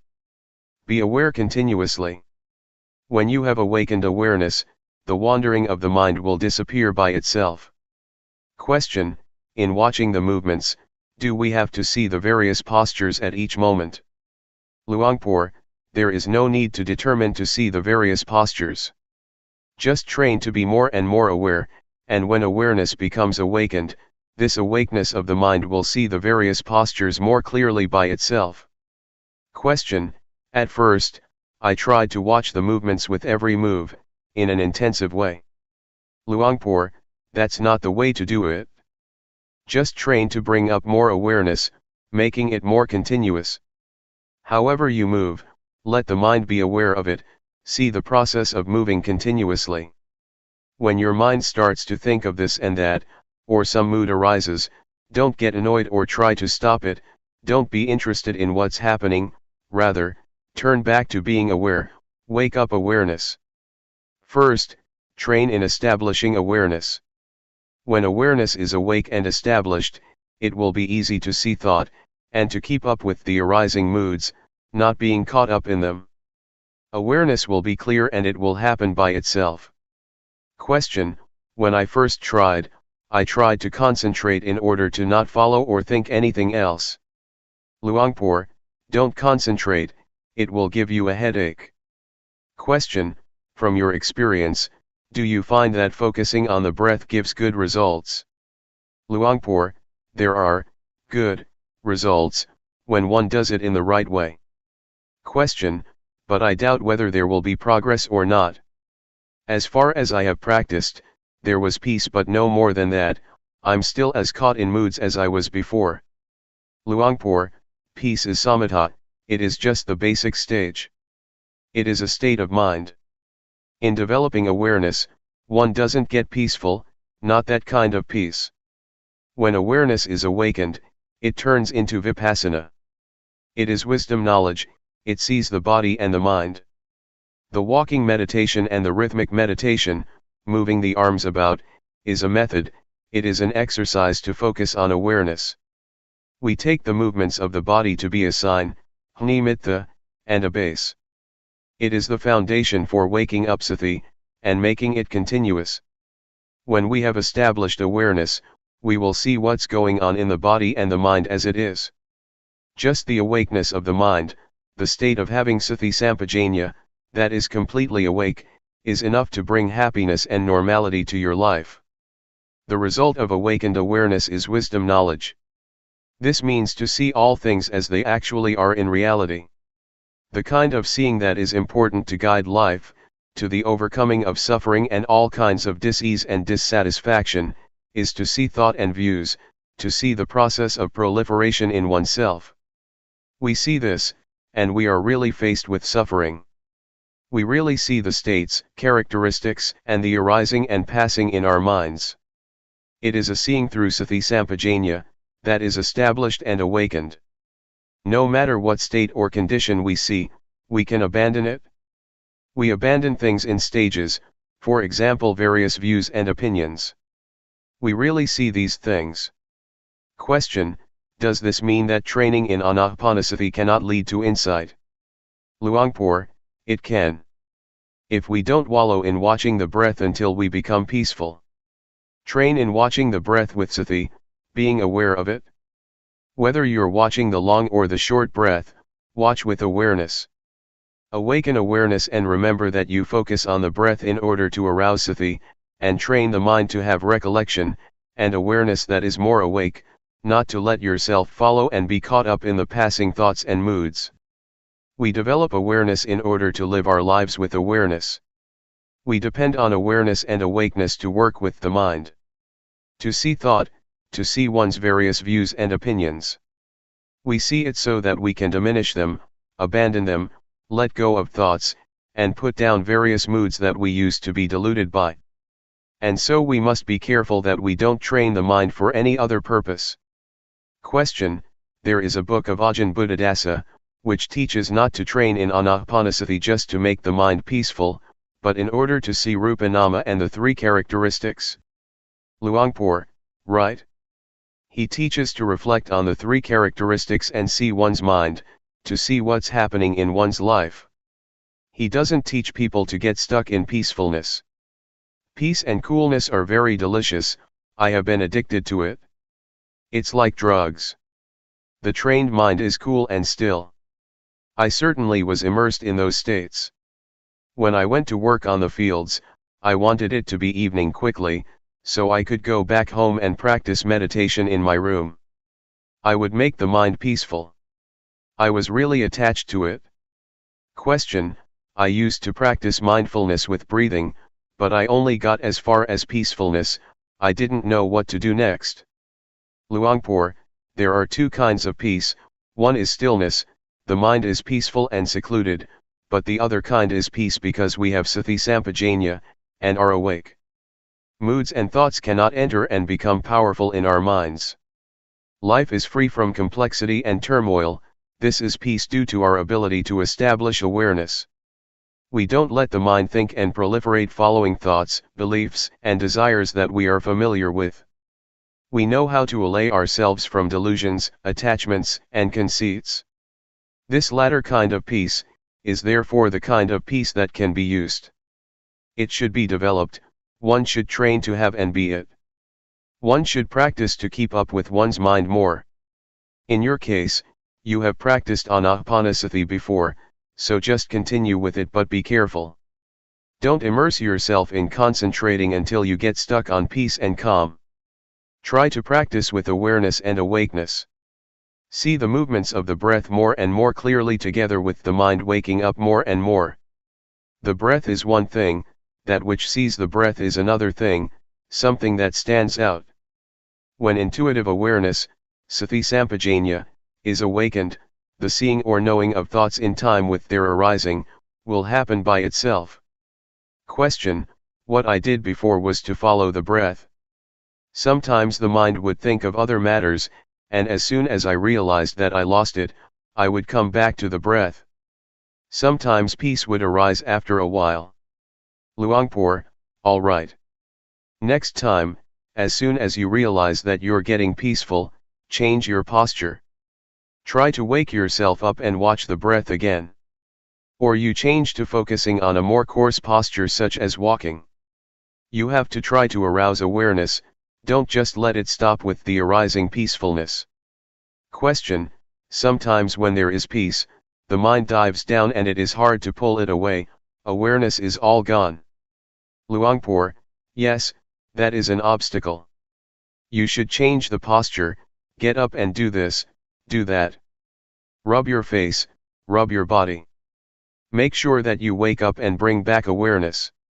Question: as we're practicing, a lot of thoughts that we don't intend to think tend to come up, and the mind jumps around like a monkey.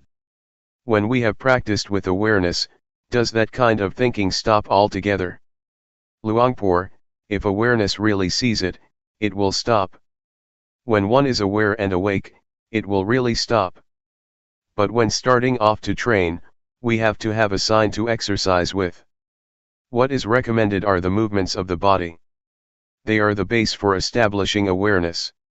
When we first start off, we shouldn't immediately concentrate on or watch our own thoughts and moods. That is being too hasty. When we have a sign to help us focus on awareness, such as the breath, the postures or movements, we have a way to exercise. We can see the states, conditions, and movements of the breath and of the body. Determine to be aware continuously.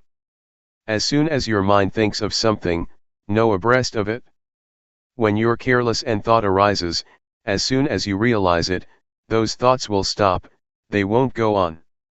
We still do our main duty, that is to say, we continue being aware. Train yourself like this when you begin to practice. Establish awareness and make yourself able to awaken it. Question: but a lot of times we are still restless, which means that there is often a lack of awareness. The mind likes to think about the same old things, the thoughts that we've stopped many times. Luangpor: that's ordinary, we're still absorbed with those matters. We've been immersed in those things for a long time. We didn't use awareness and wisdom to reflect on the various problems, and so that's the way it is. Never mind. It's natural for the mind to wander. Realize it and come back. Come back to being aware again. No matter how many times you lose it, it doesn't matter. When we're more skilled and we can arouse awareness to be more awake and more clear, the jumping around of the mind will vanish by itself. So determine to train yourself. Question: but Luangpor, just to know abreast of thought is not enough. It won't be long and one forgets oneself, and new thoughts will arise, more proliferation. It goes on incessantly, going round and round in circles. Luangpor, when we're determined to put forth effort and train to focus on awareness, we will know abreast of objects and thoughts more often. We clarify awareness, we know when we lose awareness. This knowing will mature into a sense of being awake that stands out. It is not like the sleepy kind of awareness that we used to have, sometimes knowing, sometimes not knowing. Our lives are carried away by mental objects, but we begin to realize it, we cultivate awareness and we become more awake. We can part with the whirlpool of thoughts and desires.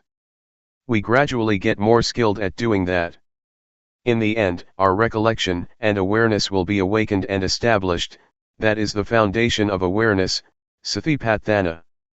One sees the body, the mind, and the movements of various things as they really are. The seeing develops until it becomes the great foundation of awareness. That's what happens finally. But before we mature up to that point, we first have to face obstacles, and train to understand and go past them. Question: when we know abreast of the various thoughts, they stop by themselves, is that right? Luangpor: right. The stream of confusing and chaotic thoughts will stop because of this very awareness. Question: it has been said that by just knowing, defilements shrink up, that is to say, if we are aware, defilements will stop. I don't understand how this works. Luangpor: sati has power, its function is to know thoughts and all kinds of desires. It is like a boxer, every time that there is realization, it conquers. Originally, we let the mind go where it wants, however it thinks, whatever it wants to possess and be, we follow all these things with our thoughts. It is a habit and not a clever one. To realize that we are really caught up in thinking and dreaming, only being interested in our own minds, comes to a point in our lives where we have a nasty problem, suffering arises and we feel heavily burdened and tense. Then, we go and train ourselves, we develop awareness. We turn away from the world of thought that we were so familiar with and absorbed in. We train until we are skilled in awareness and we are awake. The world of thought that used to be so real and serious, starts to dissolve. Feelings of anger, dissatisfaction, jealousy, feeling fed up or whatever feelings that used to be powerful, begin to disintegrate at the moment that we know how to establish awareness. This is because we turn our minds away from the way we used to use it, for unwise thinking according to our wants. Question: if the fruits of training the mind in Buddhism are as high as that, then why do many meditation centers still teach concentration, in order to become peaceful and pacify defilements by holding them down, which is a way of practice that is very well known? Luangpor: it is taught because peace, and knowing how to suppress one's defilements and craving, not disturbing others, is a good thing. But we should realize that it is not enough, because it cannot solve the problem of suffering. Defilements and craving still exist, still arise. The mind is still hot. We can suppress them, but when they have too much strength, lots of problems will ensue. To sum up, the kind of samadhi where one sits still and in peace, is a good thing, but it is not enough, if we wish to truly bring about a change in our lives. Question: do the words following thought, with knowing, and knowing thought, mean the same thing or not? Luangpor: there is a difference. Following thought means to watch it by going after it. The mind thinks of something, and proliferates into likes and dislikes and so on, and we follow those thoughts, we know the picture. Question: you mean one follows thought and gets stuck, and caught up in it? Luangpor: that's right. We think about some matter and we follow those stories. What fun that is! The more one watches, the more one thinks. The more one thinks, the more one is caught up. One watches and watches, but one is under the power of those thoughts. Or one watches and sees, but is not able to bring those thoughts to a halt. Focusing on, knowing thought, on the other hand, means that we know abreast of the mind, as soon as it thinks up something. Oh, thinking again. One knows in time, but one doesn't intend to follow anything. One keeps on being aware. Whatever kind of work we do, we continue being aware with the work we do.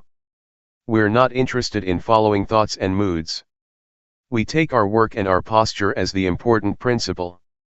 As for watching and following thought, if awareness is not well established, it will be difficult to step out of what we're watching. But the method to establish awareness and waking up, will make the mind see by itself. It will clearly see the stream of proliferating thought and one's own desires. On seeing it, one really lets go. Question: I've read in a book to follow thought. Luangpor: actually, it might mean what I've explained, but they express it in another way. Question: I still don't understand how we can watch our own thoughts, because as soon as we watch thought, it stops. Luangpor: it's like this. I once taught an old monk. He was determined to practice, and said he would stick with me indefinitely. A few days later, after the meal, he brought his bowl and shoulder bag out, and took leave of me. I asked him, "Where are you going?" He said, "I'm going back home." I said, "What is it that has led you to come and say goodbye to me?" He answered, "Thought. Thoughts are saying that I should go home." I then said to him, "A few days ago you asked to stay with me indefinitely, and today you want to go back already. Do you see it, how thought deceives? Is it true or not? One moment it makes you come, and the next it makes you go.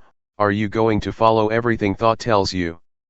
The old monk put his things down, and after a while he said, "It's true, I really follow what thought says."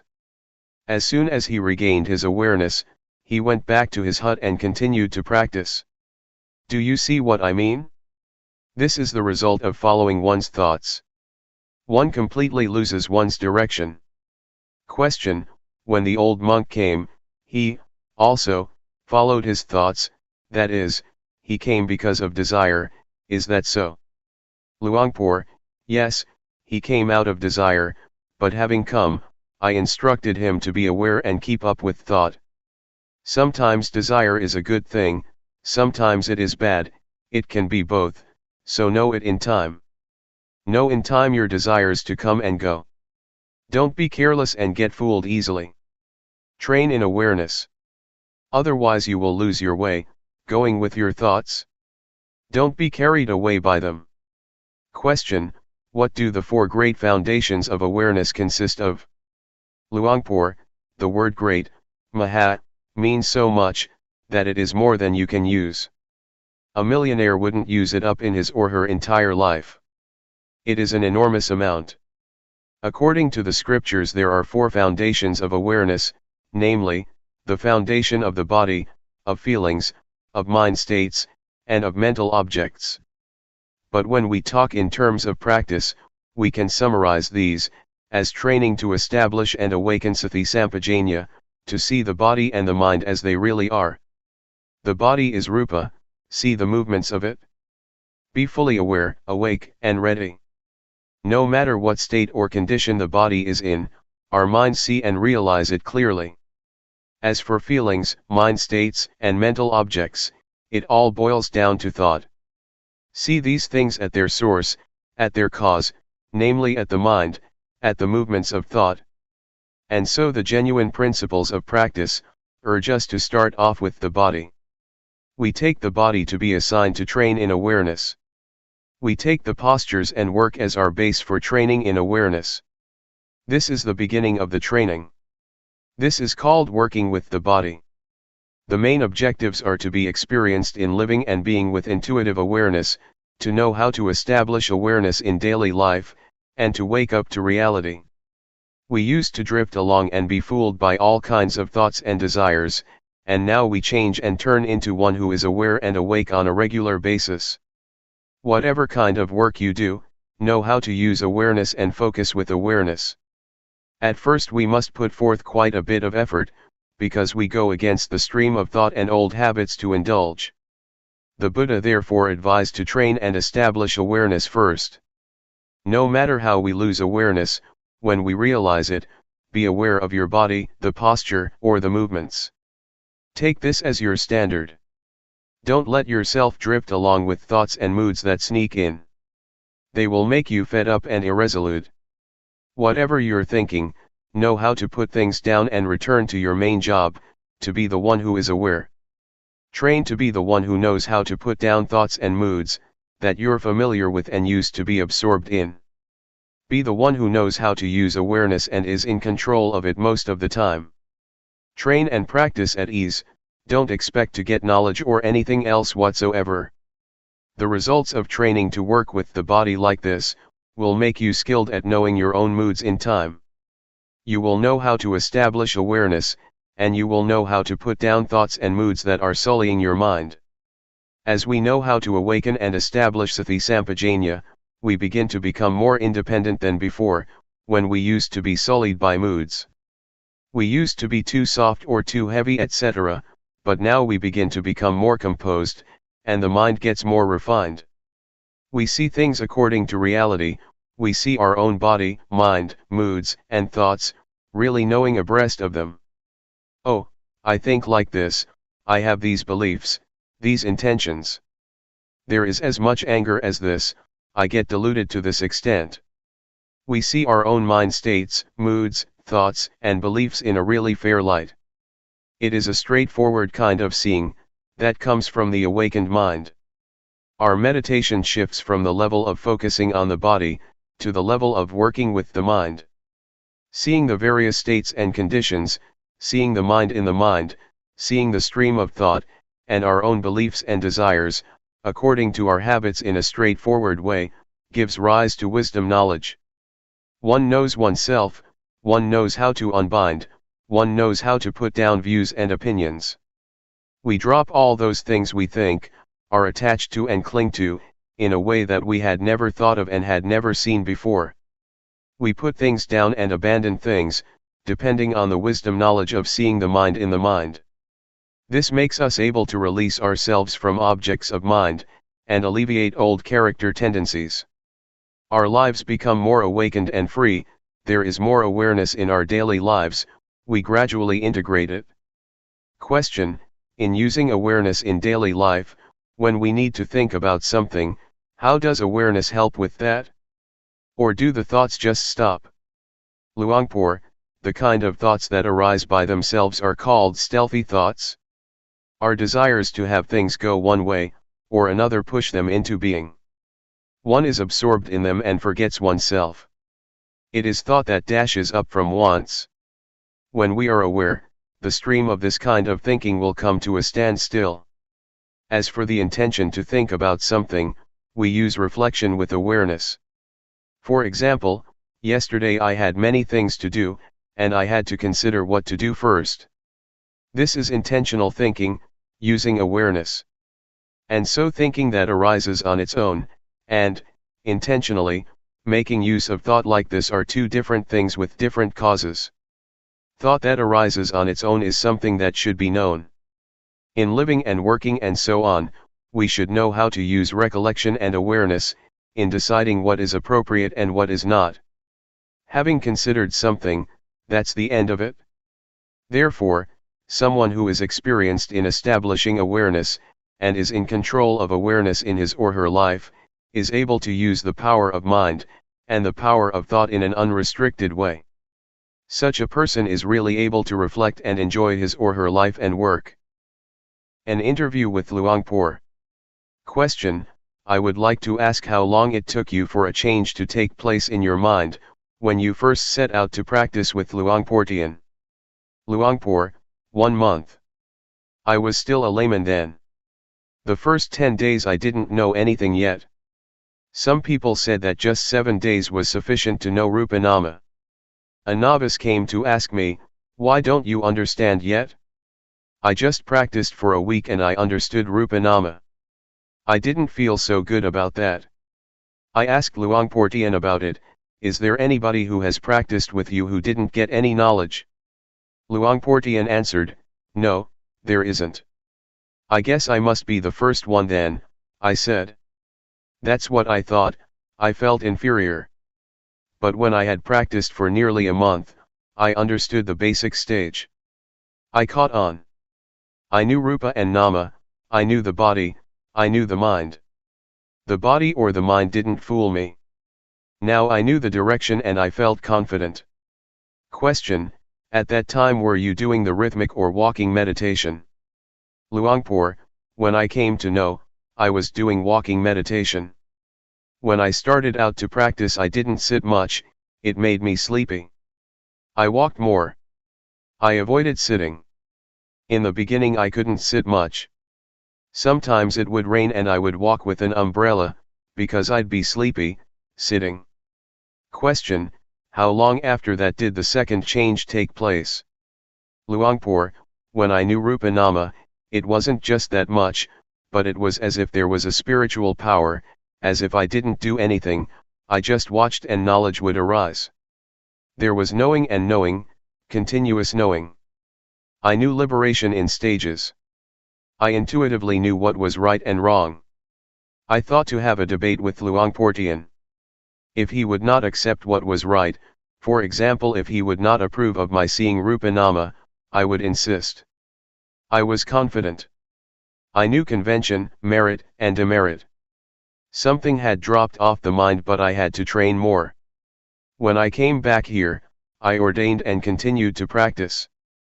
I came to know Sila, Samadhi and Panya, virtue, firmness of mind, and wisdom. I realized that after I got it. I think that I knew the direction to go in since the first year, but I hadn't practiced all the way yet. It was as if everything was ready except that I hadn't done it yet. In the third year, I really came to understanding, I got the answers to life. At the time, I didn't know or imagine that I got there. Question: that was the final change, in your third year, was it? Luangpor: yes, that's right.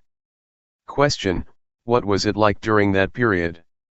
Luangpor: I don't know how to describe it. Things that used to be there disappeared, both physical and mental things. Things that had never been there appeared. I'm not claiming that I am an arahant, fully enlightened one, but a change took place in my life, something that has never happened before. For example, attachment to the body is finished. That which has arisen I can use up to this day, it is not wrong. The things I used to identify with, I no longer identify with, it is completely finished. Question: what about the knowledge you used to have about magical charms, verses and spells? Luangpor: that's all finished, finished since the beginning, since I knew Rupa Nama and convention. The identification with being a good person, someone who knows a lot about superstition is finished altogether. There is nothing to doubt about. Since that day, I'm not stuck, not attached to ceremonies, rituals, and so on. Before, I used to be deluded by convention. Now, there is not a trace of delusion left. When I went home I was a different person, it was like being born anew. Previously, when I was at home, I would tie white string around the wrists of my relatives and friends, I would do this and that. But now, I've stopped, I won't do it anymore. One ought to believe what one can experience for oneself, we are the owners of our actions, karma. I told my parents and relatives to quit all the superstition. Question: did you sit or walk, that final time? Luangpor: it happened after the meal, I was sitting. Question: it was in the morning then? Luangpor: right, I was doing the rhythmic meditation leaning against a small tree. Question: where was it? Luangpor: at the Budayana forest. That day, it was getting close to the time to have the midday meal. After the meal, all the monks got up and left but Luangpor Teean and I were still there. Luangpor Teean asked me why I didn't get up too. I told him my experience. He said, "You're stupid, when things are separated like that, come back here. Come back to awareness." He looked at me and said, "Do it again." So, teachers are necessary when one is not skilled. Because of this, I would like to say that Luangpor Teean was the teacher, the one who gave birth to awareness and wisdom. Nobody had ever taught me this, other people only teach and know other things. Question: What was the first thing you thought of, after you had put things down or had been liberated? Luangpor, I thought of my father and mother. That it is natural for parents to raise their children.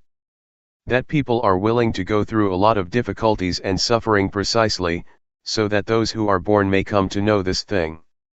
I thought that if people can actually get to know this, then it can be taken that there has been a purpose, to the naturally created world. Parents who raise children do so for this very reason. If a child doesn't get to know this point, then it will have to be reborn. That was what I was thinking, that one is born in order not to be born again. I felt that whatever Luangpor Teean would want me to do, I would oblige and have confidence in him. And so I went to ask him, what do you want me to do? He said, if the state that arose is real, then help me to teach, help me to talk, teaching people, other than that there isn't anything to do. Question, when you were thinking of your parents, did you feel like helping them? Luangpor, I did.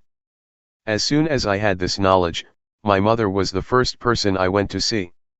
I urged her to come and stay at the monastery, but she said that she couldn't stay at a place that is a charnel ground. And so I searched for somebody to keep her company. The mother of a fellow monk and relative was willing to go. I also induced the head man of the village to train himself, thinking that they would realize what I had realized. But when I taught them, they didn't get results. At first I wanted all people to be under my guidance, I wanted to teach everybody because everybody has the same potential. The duty of us human beings, is to come to this point, it is a path in itself. To go in any other direction is not right.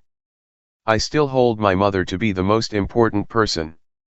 I will continue teaching her until I die. These days I still try to teach her. If I didn't have a mother, I probably wouldn't be here. Question, how old is your mother?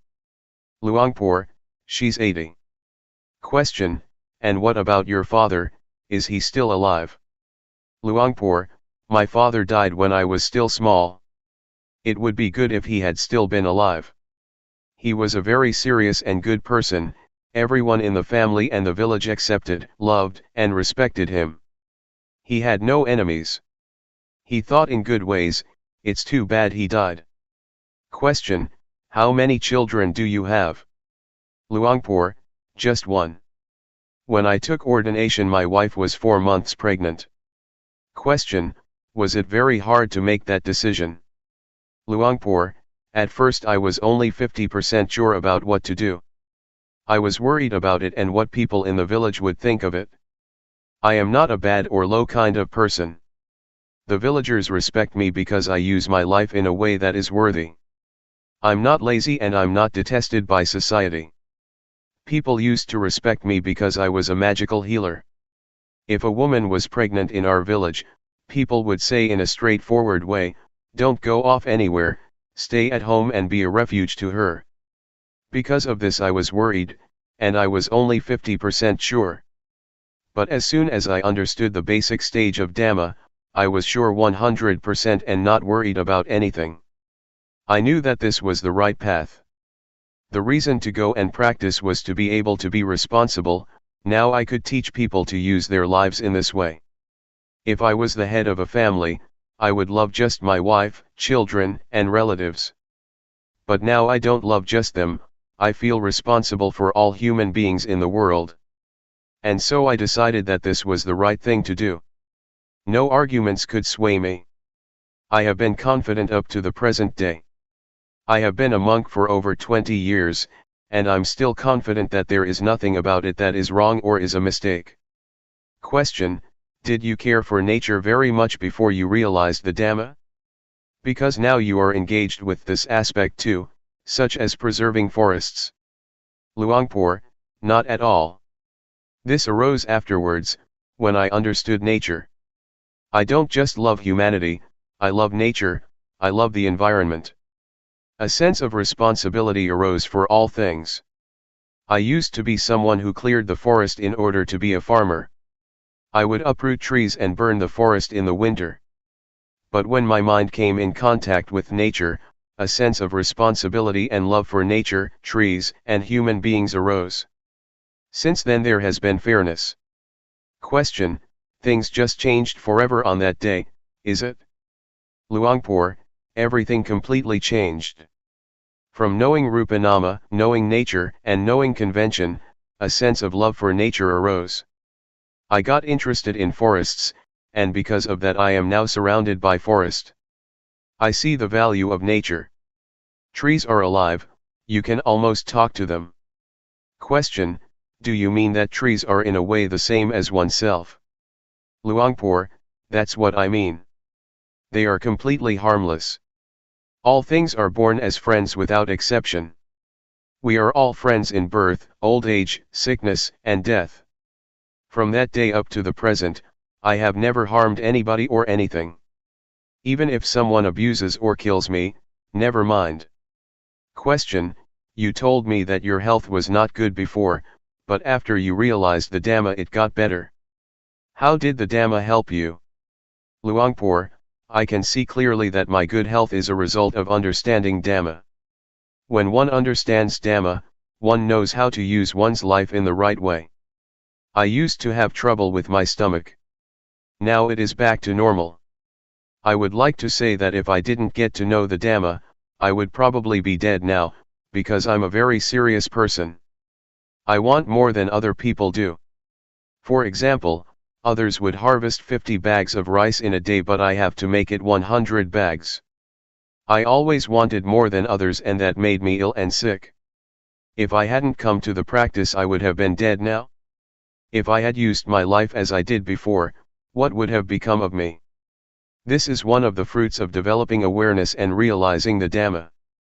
The Dhamma inevitably protects the body and mind, it keeps them safe and leads them towards freedom. Question: did you feel changes in your body? Luangpor: I could feel and see it all clearly. Not just health matters, but also things deeper than that I used to have and be. Those things disappeared. I don't serve the problems of the body anymore, I'm no longer a slave of the body, rather, I use the body as my servant. The mind is the same. Before, I served the mind, now I use the mind. Before the mind used me. Things changed around. To give an example, heat, cold, and hunger used to be powerful, defilements and craving were powerful, they would concoct a lot, but now they don't have any power at all. I use them. There is no problem with the body or the mind. I will remain like this, right here. No matter how many years, no matter what may happen to the world and society, I will abide right at this point. There won't be birth, no aging, no sickness, no heat, no cold, no hunger, no happiness and no suffering. I will be here, right here, where there is nothing to be, nothing to have. Question: I have heard Luangpor Teean say that, a few minutes before death everybody will experience the same point, that you just described. What is the meaning of that? Luangpor: there is a place. It is as if our bodies have a place, a home. When it rains, do you stay outside, soaking? Where do you go? When it rains we have to avoid it and find a shelter. When it's hot, do you go and sit in the blazing sun? The body won't agree to that. It wants to get out of there. The mind of someone who has trained well in developing awareness is even more so.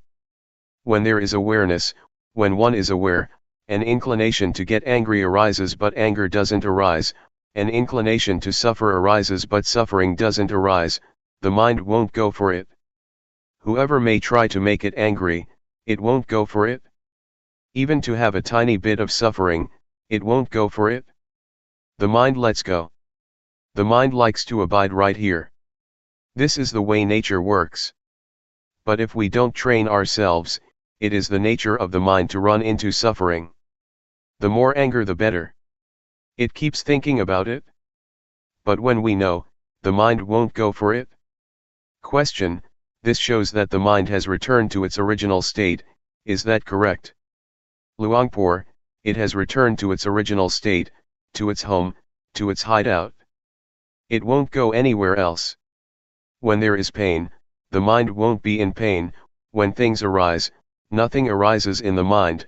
When things deteriorate, nothing happens in the mind. This means, the mind won't go out and be these things.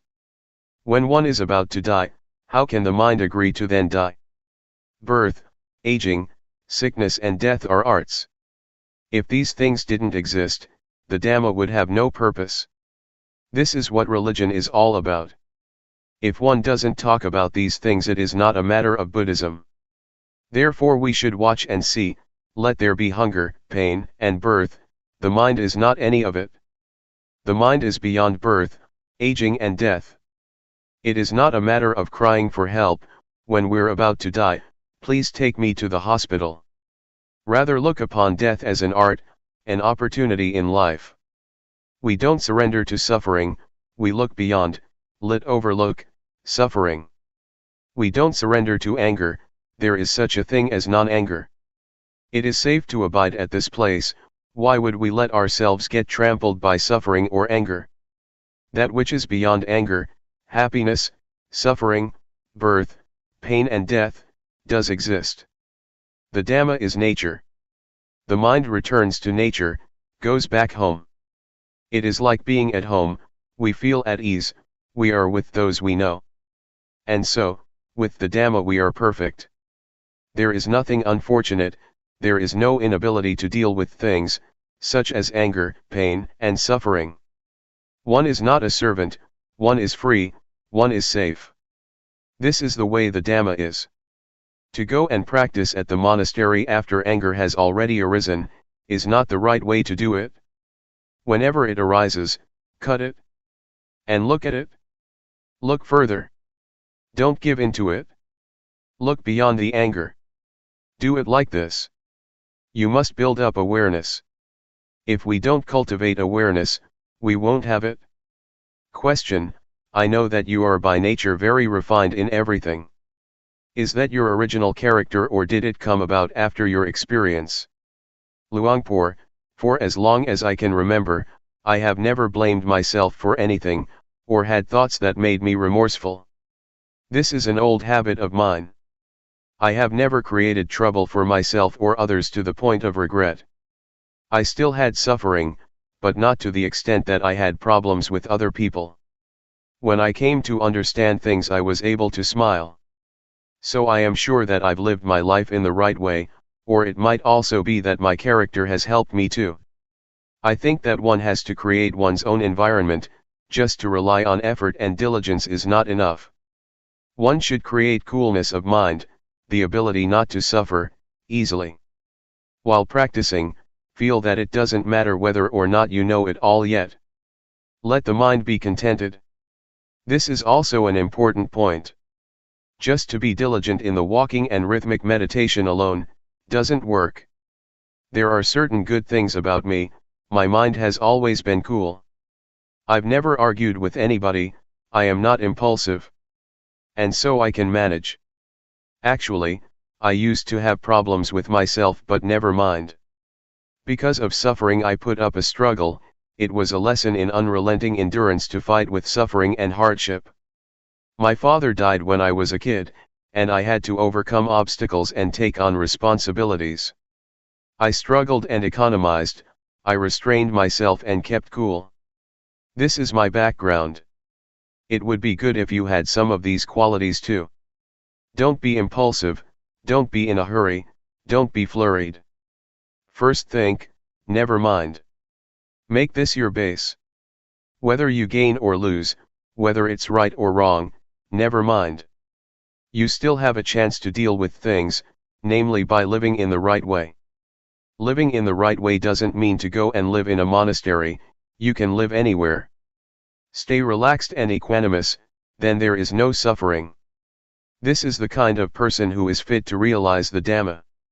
If the mind goes up and down and is not refined or gentle, it is not qualified. This is another aspect of practicing Dhamma. Question: does this, original, state of the mind already exist in all beings? Luangpor: it is the nature of everyone.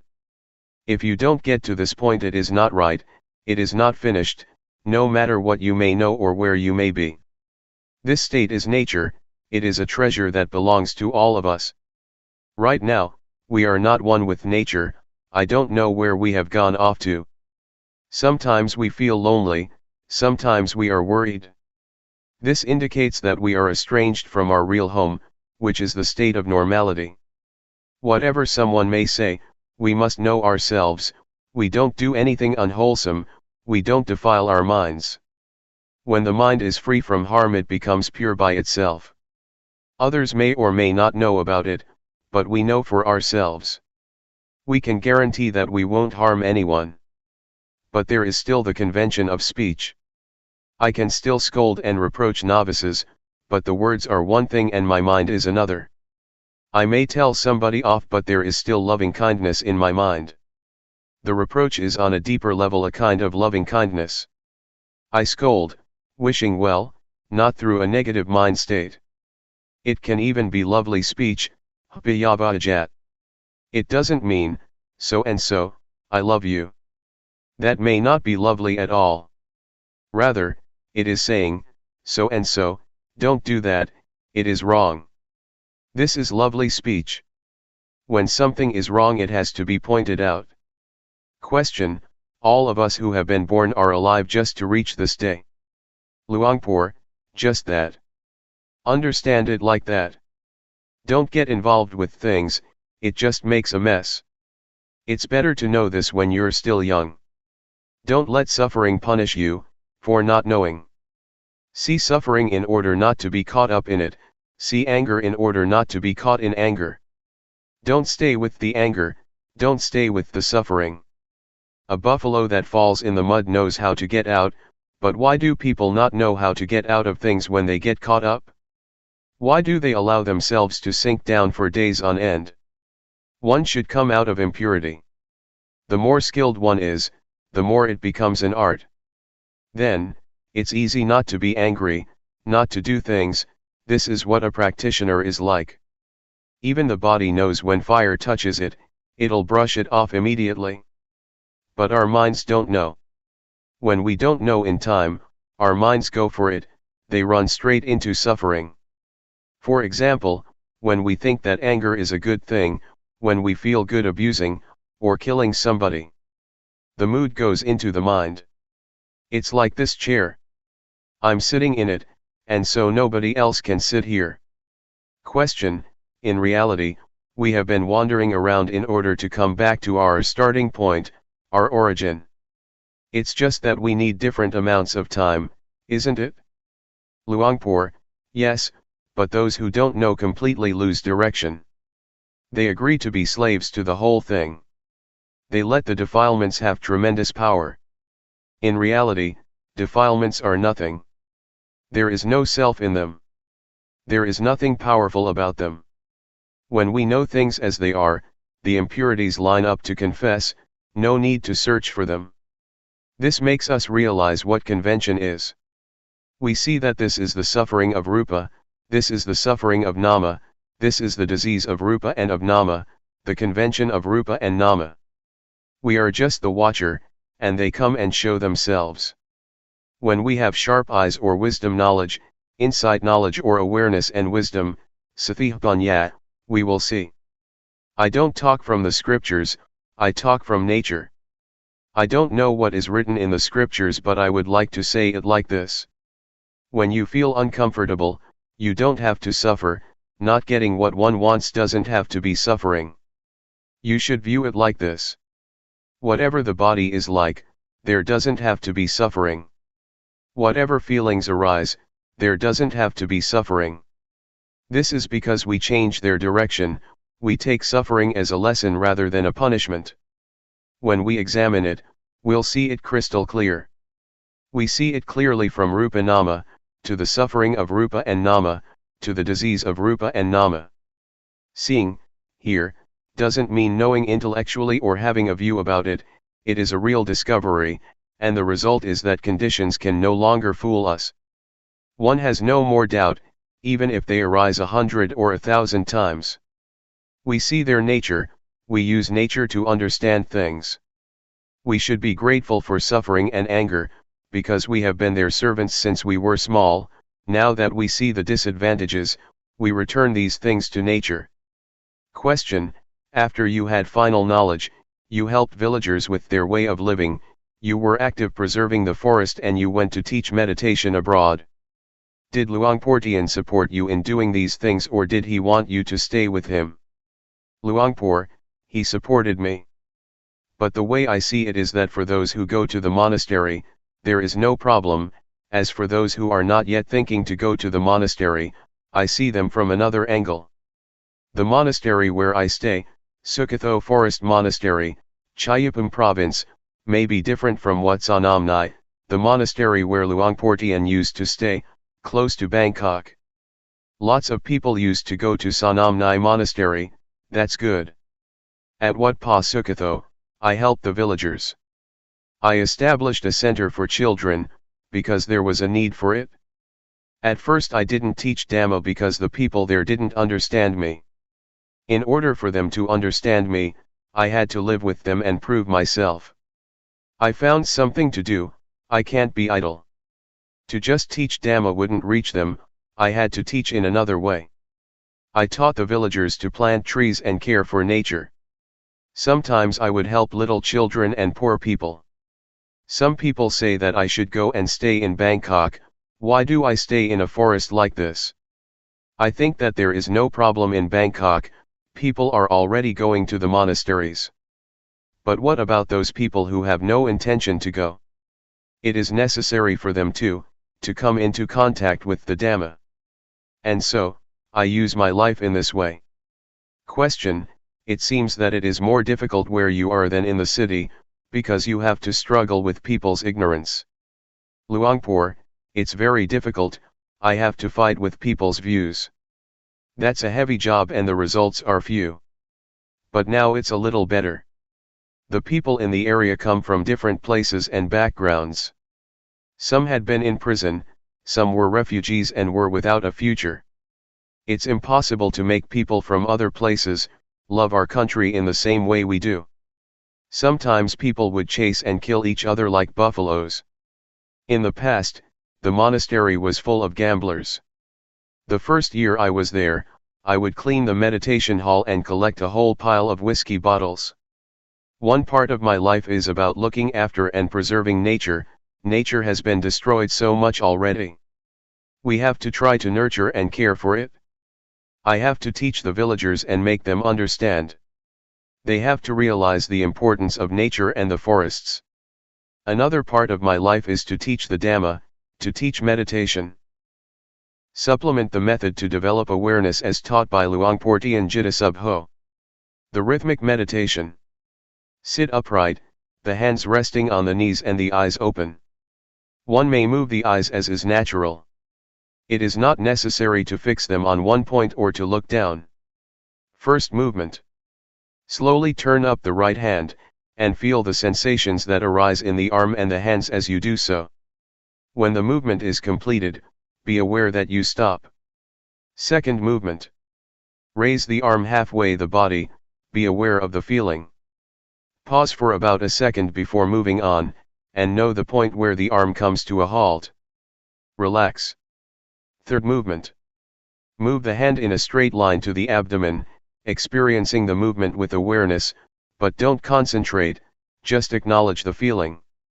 Then stop. Fourth movement. Turn up the left hand. While moving the hand, you know that it is moving. When stopping, you know that you are stopping. Don't verbalize this in your mind.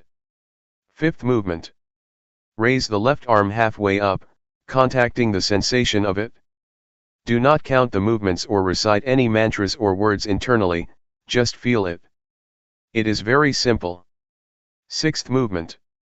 Put the left hand on top of the right hand. Do you feel the movement? Also notice the hands touching each other, and the coming to a standstill of the move. Seventh movement. Re-establish awareness as you're moving the right hand to the chest. Every movement and pause is an opportunity to renew your awareness. Touch the chest. Eighth movement.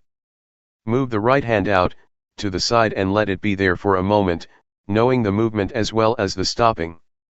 Do the movements feeling at ease. Ninth movement. Lower the right arm to the knee with the hand upright. Just be aware of one movement at the time, one moment at the time, from moment to moment to moment. 10th movement. Turn down the palm of the hand. Keep the eyes open all the time. Don't fix or focus on one particular part of the body, just know what's happening with it. 11th movement. If stray thoughts made you lose awareness, just come back to this movement of rubbing the left hand up to the chest, and of stopping there before moving on. 12th movement. Move the left hand over to the side, experiencing the beginning, middle, and end of the movement clearly.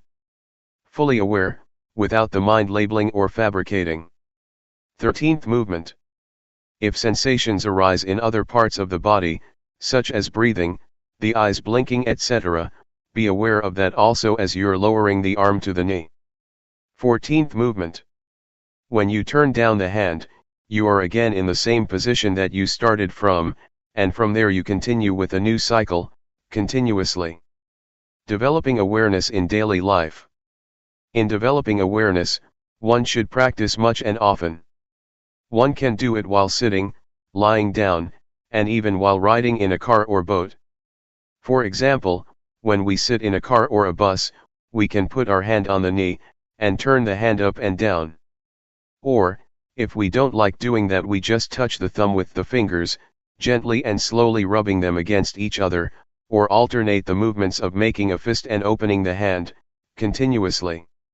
This makes us awake, and aware. To practice all the time means to feel and be aware, while washing clothes, cleaning the floor, doing the dishes, writing, and buying and selling, etc. Just to feel is enough. But the moments of awareness accumulate little by little. It is like having a cup, a bucket, or some kind of container.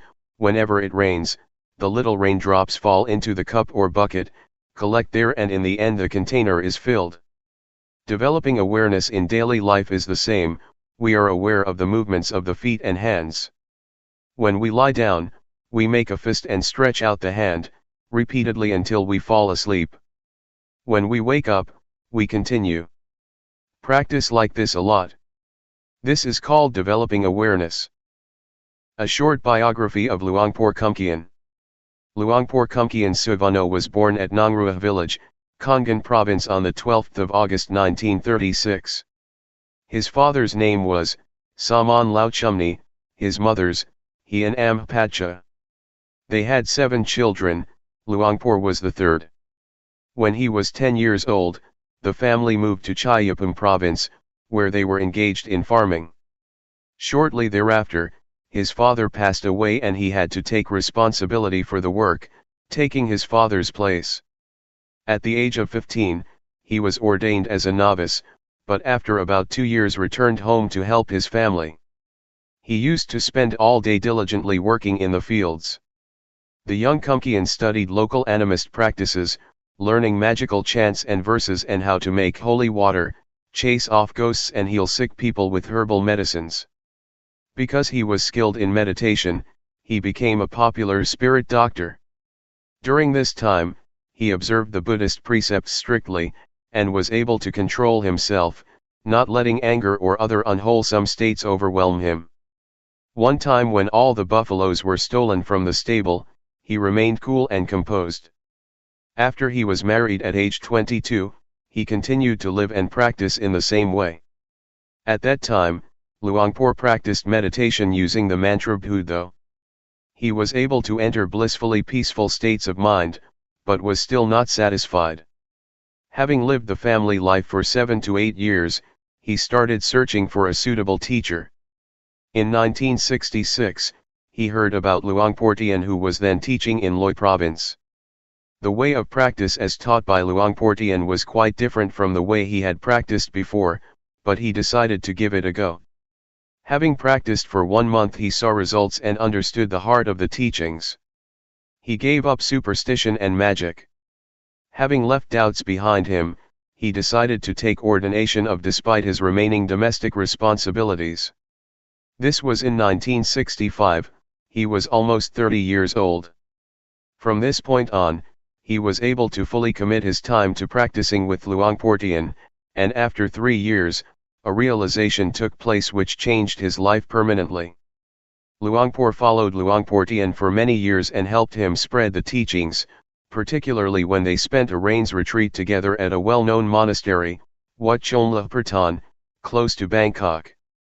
When Luangpor Teean was invited to establish Wat Sanam Nai in the outskirts of Bangkok, Luangpor was one of the pioneers to take part in building work and leveling the ground. Then in 1976, he took leave to go and spend the rains at Wat Pa Sukatho in Chayapam province. Luangpor Teean is now abbot of the nearby Golden Mount Monastery, and looks after Sukatho Forest Monastery, as well as a remote monastery in a forest reserve called Wat Pa Mahawan. He is the head monk of the region, has been given a title and is a preceptor, one who may give ordination. His main work is to teach insight meditation, and the development of awareness, teaching all over Thailand, and on a number of occasions in America. In addition to this, Luangpor Teean is active in forest preservation, and many projects in various fields of social development. About Luangpor Teean Suvino. For most people, the monk Teean is a simple, ordinary monk, there is nothing different about him. But in social development groups, he is well known as a humble and gentle cultivator with progressive vision, who keeps up with modern society. A large number of practitioners hold him to be a meditation teacher, who is filled to the brim with wisdom and compassion. His conduct is worthy of emulation. But for the villagers on the Pukong mountain range, particularly at Tamafai Wan village, he is known as Phat Luangpor, Venerable Father. He is respected as a leader as well as a guardian, who sincerely cares for people's happiness and suffering. Among the villagers, the elders in particular remember how a change took place in their village, due to this fat monk. From being a gambler's den, it turned into a place where virtue is upheld, and the consumption of alcohol has gone down drastically. In the old days, people would refer to the village as the bloody jungle, because so much fighting and killing went on. But due to Luangpor's influence, teachings, and living example, things calmed down, and these days those words are long forgotten. The villagers therefore respect Luangpor as being father and mother to them, having shown them the right way. Luangpor never dreamed that he would get involved with building projects, such as making a road or digging a well, but he realized that these things also were part of his responsibilities, to raise the standard of living in the village a bit. One thing that roused him to help society was the problem with children. Most kids would be taken along to the fields while their parents worked. There they were exposed to the heat, and in some cases got malaria. Luangpor established a daycare center at the monastery, where he personally looked after the children in its early years. His next project was a rice cooperative. Tamafai Wan village is up in the mountains, and it wasn't easy to go down to the city to buy rice, so in the village it was more expensive. With borrowed money, the cooperative was established in 1970, in order to provide the villagers with rice for a reasonable price. At one point, Luangpor was accused of being communist and threatened heavily, but it failed to frighten him. Even though Luangpor is regarded by many as a social worker monk, he does not claim to be one himself. Rather, he acts spontaneously, responding appropriately to circumstances as they arise. Another problem was the forest fires, every year set by villagers who wanted to enlarge their fields. Luangpor tried to deal with it by clearing stretches of land, in order to prevent the fires from spreading, and planting new trees each year. An important principle of which Luangpor reminds people regularly is to be one's own refuge, and not to rely or depend on external matters or people. For Luangpor Teean, meditation is his life, and the reason his life has culminated in everything up to now is because practice is the foundation for it. Condensed from a much longer essay, by Ajahn Paisan, abbot of Wat Pa Sukatho. Luangpor doesn't have his own hut. There are two places where he takes a rest, the outside meditation hall and the chicken temple. He usually goes to sleep before 9 at night, and gets up at 3 a.m. He recommends letting the body have a good rest, but not for more than 6 hours. When one is aware of falling asleep, that is to say to remain aware until one naturally falls asleep, on waking up, one finds that the body wakes up by itself, and one is immediately and automatically aware. After waking up, Luangpor drinks 5 glasses of rainwater every day, which is a way of preventing illness. Luangpor's health is very good, it's very rare for him to be sick. 3:30 a.m. is the time to do morning chanting. Even though it's rather cold in the winter, people have to take off their hats out of respect, and one shouldn't speak during the chanting and the following Dhamma talk. Luangpor teaches about the method to develop awareness, techniques in dealing with obstacles, about the results of practice, his experiences, and so on. He sums it up thus: nature is the greatest of all the scriptures, it teaches us best, because we live with nature 24 hours a day. We can learn from simple things like eating, walking, lying down, sitting, cleaning up, or relating to other people. When we are aware, we'll see that all things have their own art. At 5, the morning meeting is finished, and the monks get ready to go on alms round in the nearby villages. Everybody else helps out sweeping the paths and cleaning up. During this time, Luangpor exercises by digging the earth, cutting grass, or watering the trees, especially in the dry season. He carries water when the sun is not yet up, to the various places it's needed. When there are many lay people staying in the monastery, Luangpor goes on alms round too, because he's afraid there may not be enough food brought back to feed everyone. The meal is around 7 o'clock. These days, some extra food is prepared in the monastery kitchen every day, because of the increase in people coming to practice. Luangpor eats together with the other monks in the meditation hall. He eats rather slowly, taking his time to chew and swallow. Luangpor encourages the practitioners to be aware while eating, holding the spoon, raising it to the mouth, opening the mouth, chewing and swallowing. The kind of food that Luangpor likes best is peppers and chilies. After the meal, Luangpor usually goes to check on monastery work projects that are going on, solving any problems that may occur immediately. If there are no projects underway, he'll do something on his own, such as woodwork or building maintenance. As for the meditators, they go and develop awareness. If people volunteer to help with the work, that's fine, but it is not expected. Luangpor usually eats only once a day, but if there is not a whole lot of food in the early morning, he will occasionally have a late morning meal as well. At midday, the weather begins to heat up, and for most practitioners it is hard to maintain awareness clearly. One has to be clever in finding ways to deal with sleepiness and drowsiness. What can help is to change the posture and do some little job, such as cleaning the toilet, carrying water, or whatever. Sometimes Luangpor will take a nap, but not as long as an hour. Luangpor tells us, the mind that has been well trained is extremely fit, and able to be engaged in activity and work while maintaining awareness. 6 o'clock is the time to do the evening chanting, and so everybody takes a bath before that. It sometimes happens that there is some complication with the day's work, or it is not yet finished. In those cases, Luangpor will let one of his monk disciples lead the chanting, and give some instructions on practice instead of him. During the 3-month period of the Rains retreat, he trains the monks in leading the chanting, giving the blessing before the meal, and speaking on the Dhamma, by giving them the opportunity at random. During this period, Luangpor will regularly give teachings in the mornings and evenings.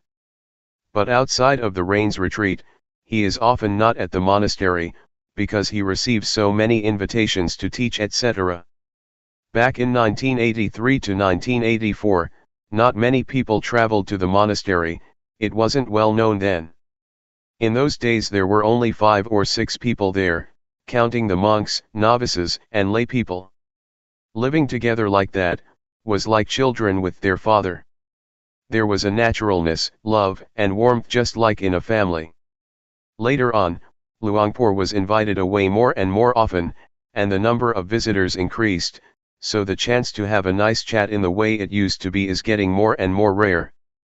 But Luangpor's disciples still feel a warmth and love for him, because he has given us the foundation of a new refuge, namely, the Dhamma, which is awareness.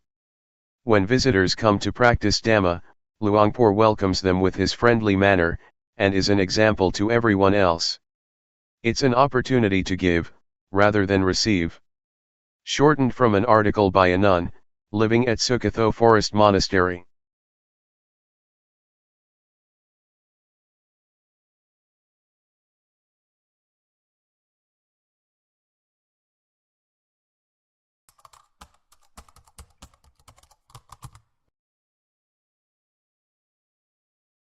May all beings be at ease, whatever living beings there may be,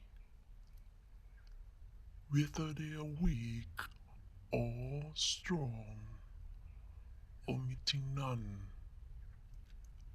the great or the mighty, medium, short or small,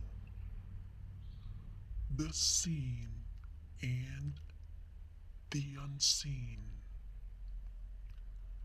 those living near and far away,